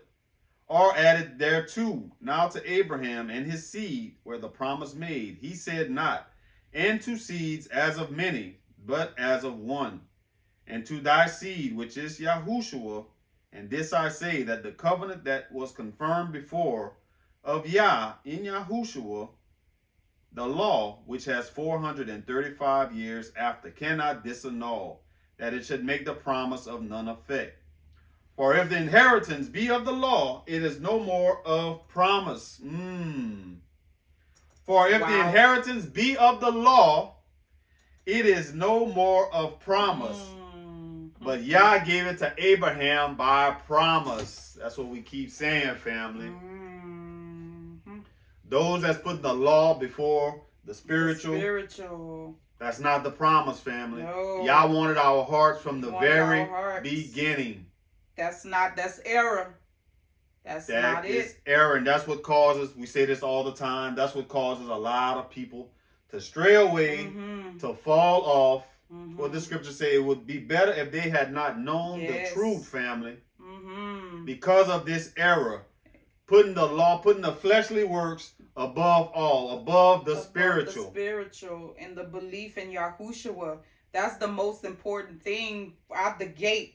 Is first belief in Yahushua, understanding who he is, understanding what he did. You know, not just throwing the law dead at people.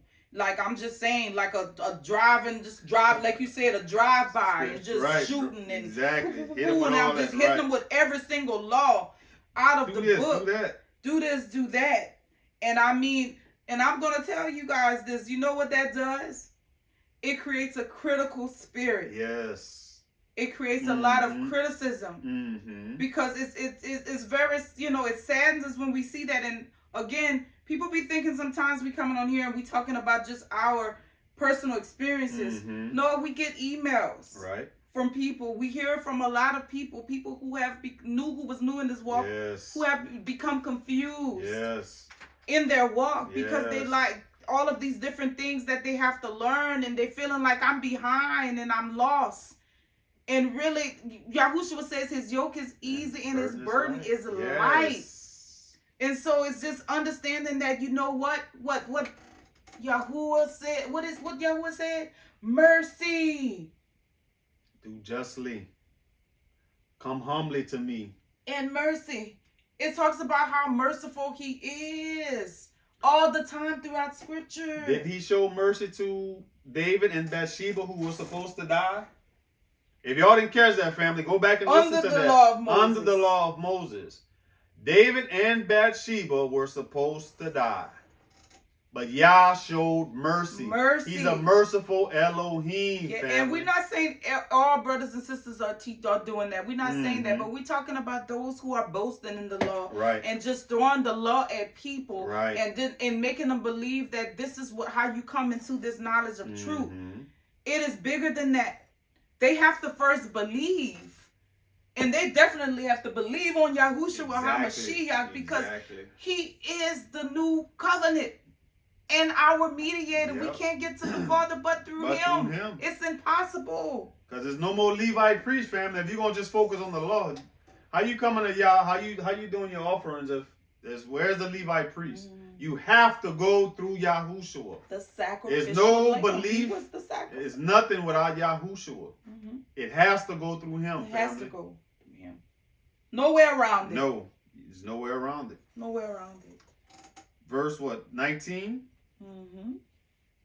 Again, bear with us to the end. Right. What it says in 19, it says, wherefore then serveth the law? It was added because of transgressions. Till the seed should tell. Until the seed. It says the law. It says it was added because of transgressions. Till the seed should come to whom the promise was made. Yep. Y'all hear that? So who the promise was made. And it was ordained by angels in the hand of a mediator. The hand of a mediator? Yes. Who was that? Yahushua. Now a mediator is not a mediator of one, but Elohim is one. Yep. Is the law then against the promise of Elohim? Elohim forbid. For if there had been a law given which could have given life, verily righteousness should have been by the law. Exactly. But the scripture had concluded all under sin. All under sin. That the promise of belief of Yahushua Mashiach might be given to them that believe. You know what that is saying? None is righteous. None is righteous. They talk about that in the old script, in the ancient text. They talk about that where it says none is righteous. Yes. Not one. Whether you be from Israel, of the Gentile nations, none is righteous. None is righteous. None. So we need Yahushua. You have to go through Yahushua. We are being grafted into Yahushua. This because he is our way to Yah. Yep. He's our connection to Yah.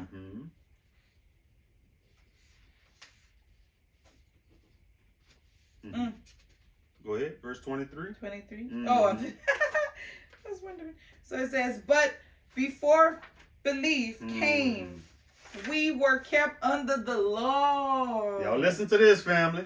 Shut up unto the belief, which should afterwards be revealed. Shall be revealed. Wherefore the law was our schoolmaster. The law was our schoolmaster, family. Teaching us what y'all was trying to do from the beginning. From the beginning. Y'all wild. Y'all wicked. I need to give you these laws to conduct yourselves right. Why would it say was? It was our schoolmaster. Wherefore the law was our schoolmaster to bring us into the Mashiach. Yep. That we might be justified by belief. Abraham believed and it was counted to him as righteousness. That we might be justified, made right by belief. Yep. But after that belief has come, we are no longer under a schoolmaster. I'm sorry, you all, but I get passionate about the word. I get passionate about the word of God. After the belief is come, we are no longer under a schoolmaster. No one has to teach his brothers and sisters and say no, Yahuwah. Because all will know him. His ruach will be on their hearts, family. This is deep. This is deep. You guys, y'all seeing this? This is deep. That's saying that Yah's laws and command was on Abraham's heart because he believed, right? He believed. He didn't need a schoolmaster. And it was deemed to him as righteous, family. Come on, family. That's deep. Deep. So we were talking about all this, but still we have some, not everybody, they will boast in the law. Boast against their brothers and sisters too. Yeah, that's the crazy part about it. Boast against their brothers and sisters who's in the walk with them. You're not doing this right. Oh, let's bring this up right quick. We get comments all the time, family. We had one that was going back and forth in the conversation. One brother was saying, you're not keeping the law. He was actually saying, Yah hates sin, so do I. And matter of fact, I'm not going to read it exact. Right. But I got to, go ahead. Yeah, pull it up. But, okay. Yep, it said in Isaiah, he said, well, I'm not going to read the whole, I'm going to just say, he said, the Most High is our only Savior. Our Creator hates sin. And so do I. Spiritually, it's going against what you want to do in a righteous way. Follow the Creator's instructions and you will be your own Savior. Does that say that in scriptures? We're going to be our own Savior? Follow the Creator's instructions and you will be your own Savior. Does that sound like boasting in the law, family? Wait, he said you will be your own Savior by being in the law. Blameless. Now, what is that scripture? Can any of you tell us where that is in scripture? That we're going to be our own Savior and blameless? Where the scriptures is plainly telling us that we have to go through Yahushua, who is the Savior. Yeah, family. So we see that people are boasting in the law. And things like that, when we see these type of comments, and I'm sure you've experienced too, when we look at people like this that make this type of comments, that when you look at their pages, they're not even withholding nothing to the law. When you ask them, are you keeping all the laws? Nope, it's not about me. Didn't somebody ask that person that? We had a commenter, the brother in the walk, who asked them, are you keeping all of the laws? And this brother came back and said, no. I'm trying to do the dietary laws to the best of my ability. No, he said, I'm trying, but the dietary, I think he said the dietary laws is what that he's struggling with. Yep. And then we was like, now you go and you look at the brother, because we seen what the other brother commented. The other brother said, well, I look at your page and you got all kind of filth, worldly music, poisonous stuff that's promoting Satan's music to the world. And you got all of that all over your page. You're not even living the work that you trying to force on people. And then now you want to come at me? And he came back with criticism towards the brother. Call him, what he said, emotional or feminine or something. Something like that. Something crazy. But that's what we're saying, family. They're boasting in the law, trying to put these burdens on you. They don't even hold them up themselves. Now, when you confront it, they want to get more mad than you. It's not about me. You could do it. Yes, they actually said that. They said no. They actually came back and said, it's not about me. It's about you. Why are you worried about me? Didn't the scriptures tell us to walk out our own salvation with fear and trembling? But you're going to come on a public platform and tell everybody else to keep the law. They should be keeping the law. But and then when they call you out, you're going to say it's not about me. It's really about you keeping it. What? What do I have to do with your salvation? Do you hear that? That is what it is doing when you're leading with the law. Yes. Again, that's what we're trying to say. And that's blaspheming Yah. Because you're making Yah. You're doing that and then you get on the page. And then somebody going to look at your page and be like, you're not even living nothing. So why am I follow Yah and you not living nothing? Blaspheming Yah. Blaspheming Yah.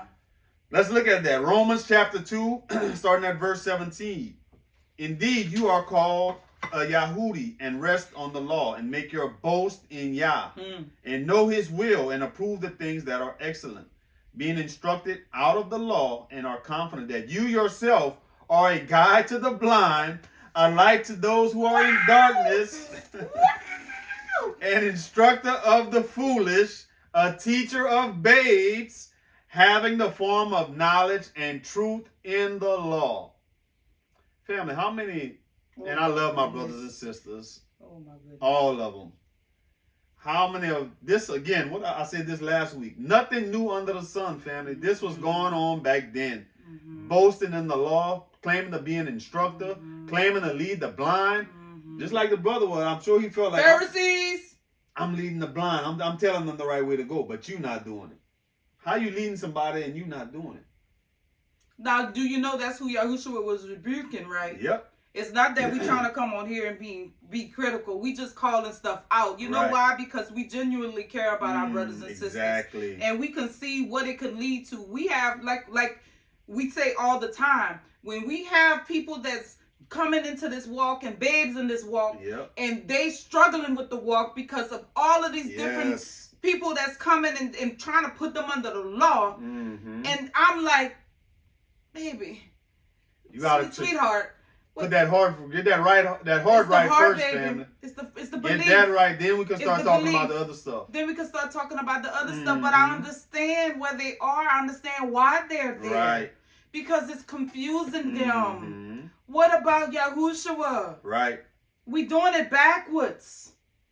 Yep. Verse 21, Romans chapter 2, verse 21. You therefore who teach another, do you not teach yourself? You who preach that a man should not steal, do you steal? You who preach to a man, do not steal, do you steal? You who preach to a man, do the things of the law, do you do the things of the law?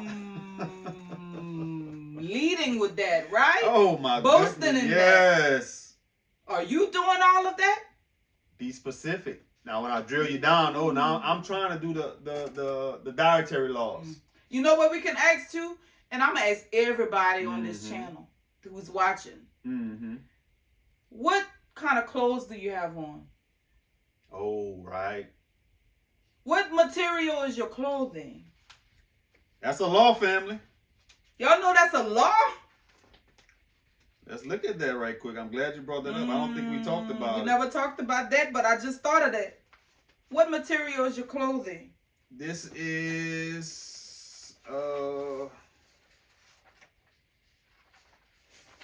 it's in the back. I thought we had missed it. Huh? No. Let me see.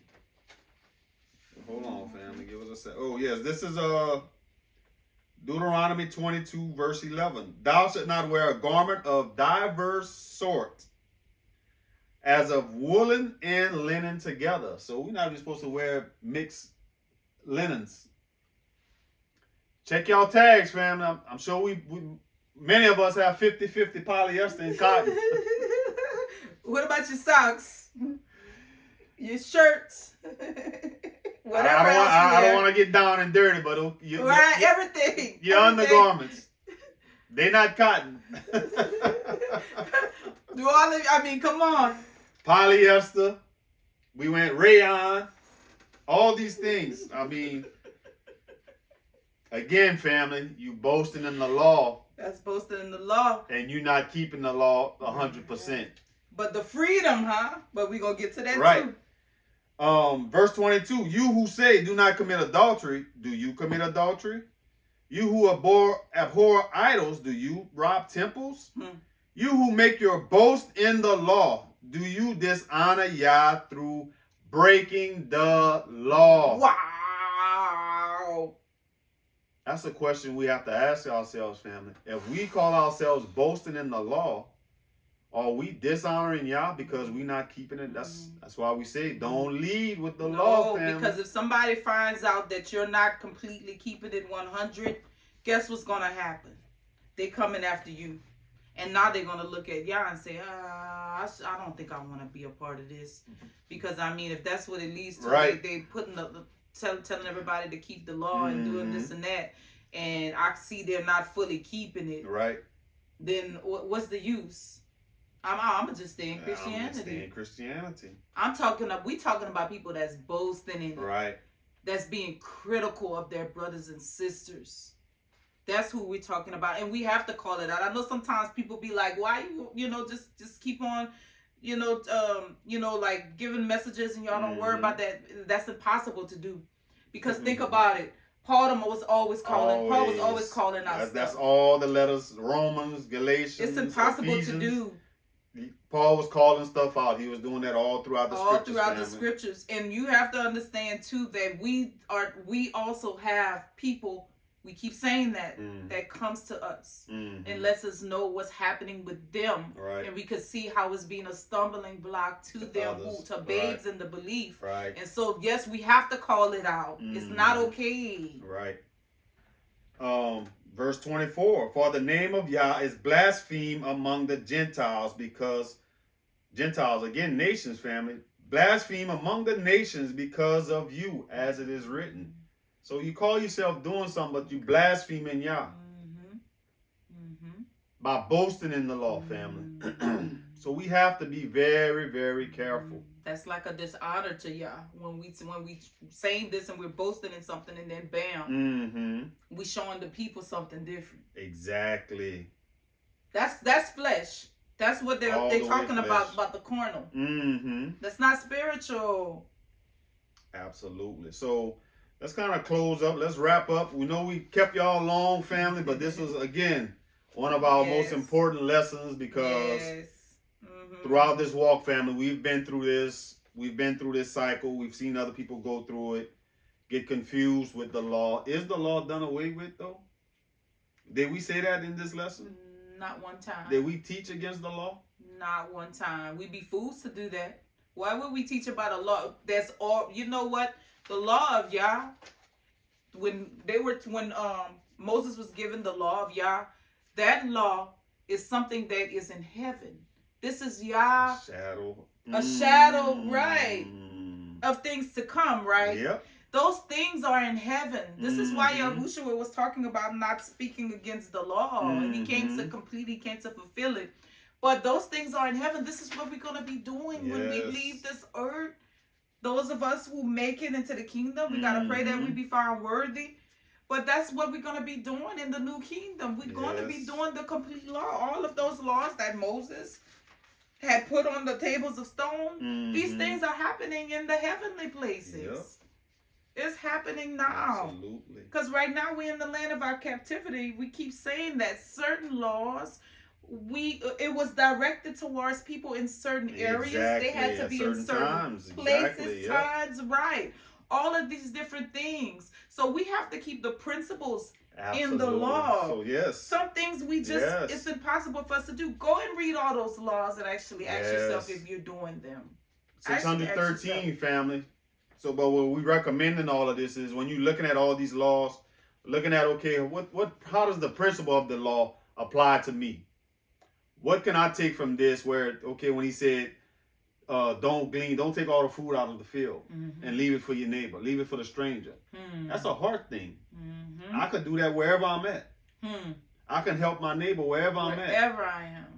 I can look out for the poor wherever I'm at. There's poor wherever I am. That's a principle behind it. How does the principle apply to me? Right. We know that the Levitical stuff don't apply no more because there's no more Levites. Right. There's no more the sacrifices.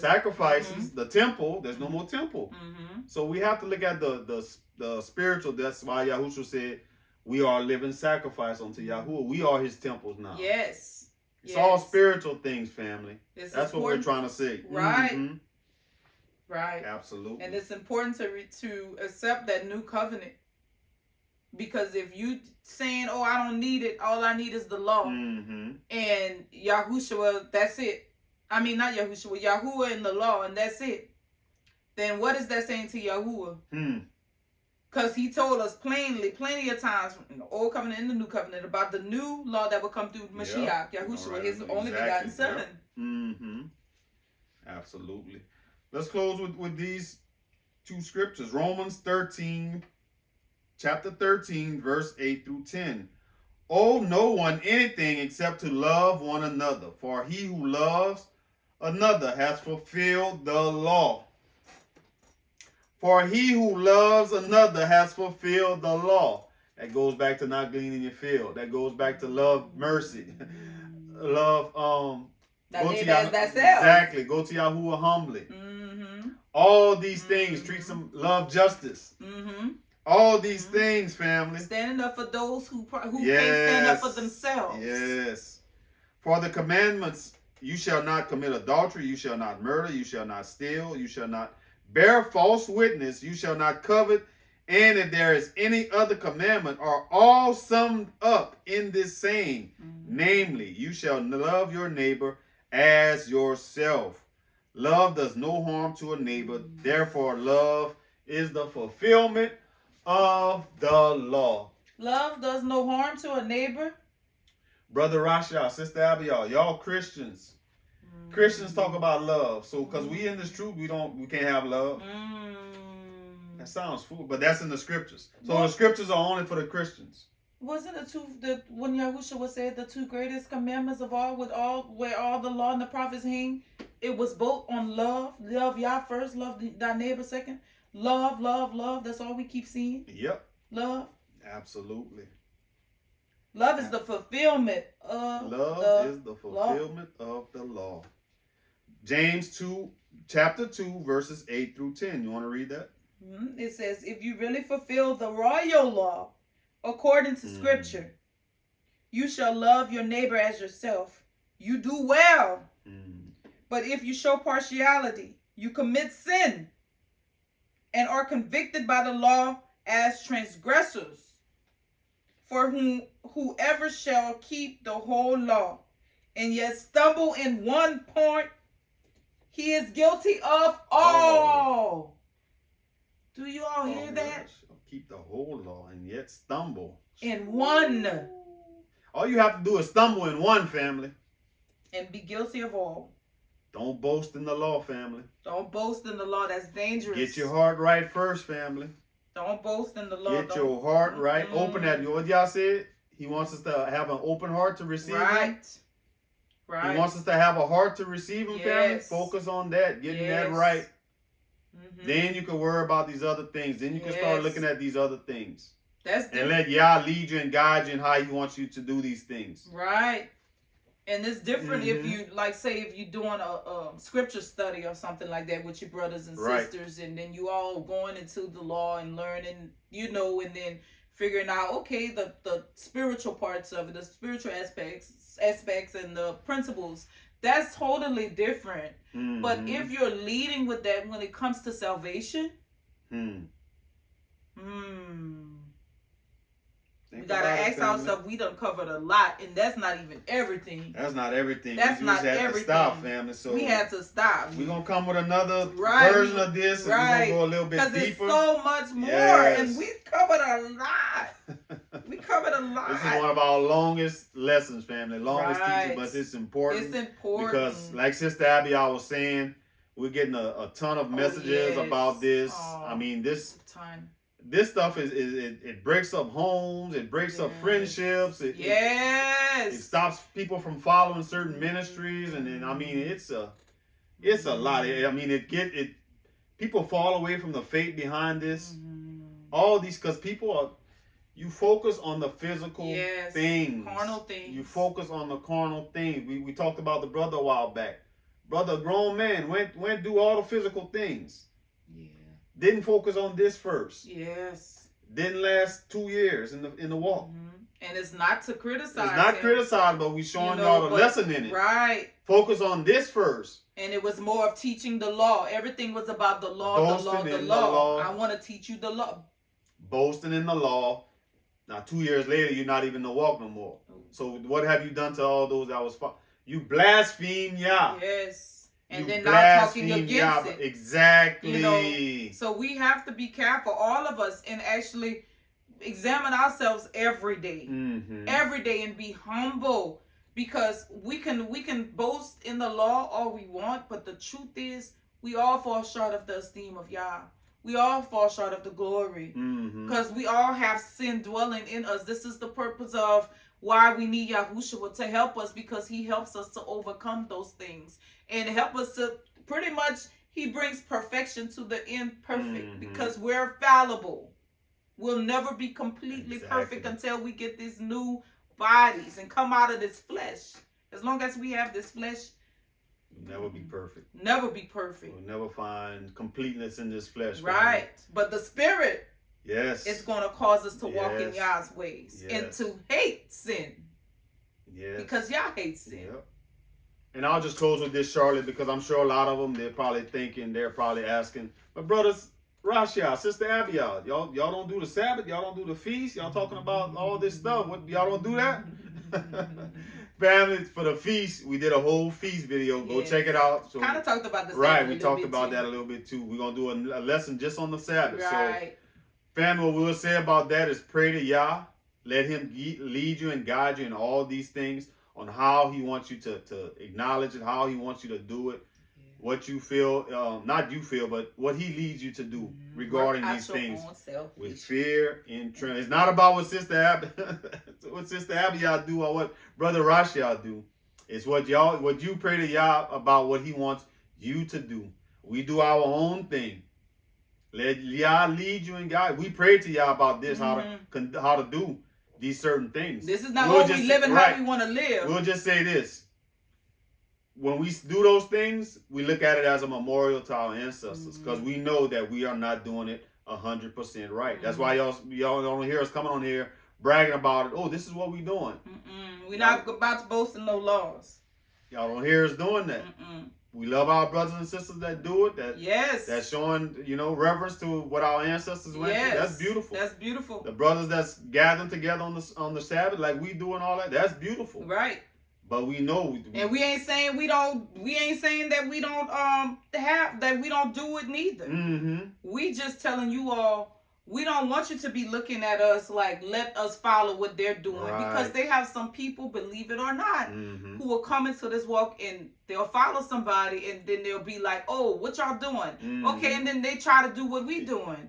But then you're not doing it by belief. Exactly. You're not doing it by belief, so then it could become sin. Yes. Because you're not doing it. Anything that's being done that's not based on belief is sin. Exactly. So and that's what it says in scripture. So we have to be careful of that. Absolutely. And we don't want to put nobody under that bondage and be boasting in that. So we want you to actually seek Yah. You do your studies on the Sabbath. And then let Yah lead you and tell you what He wants you to do. Because some people work on this. Well, you know what I'm going too far. We're going to do something on the Sabbath. Like Brother Rasha said. I'm not going to go too deep. But yeah, it's deep with the Sabbath too. So we going to go there for y'all, family. So we hope y'all enjoyed this lesson. We hope it cleared up somewhat confusion. If not, definitely drop it in the comment. We'll we'll answer you guys if we can. Not no contentions. No, not no division and debates. We're not doing that. We got all our contact information all over the site, so definitely check us out if you want to, or if you have any questions. But that's our lesson, family. Again, we hope it was edifying. We love coming on here, fellowshipping with you all. This was definitely alone. Right. I hear Brother Rasha sound like he wore that. Hey, but it was worth it. Right. It was worth it. All praise to y'all. All praises. So, family, we hope y'all enjoy the rest of y'all day. We enjoy you all, and we will talk to you all on the next one. Love you all. Shalom.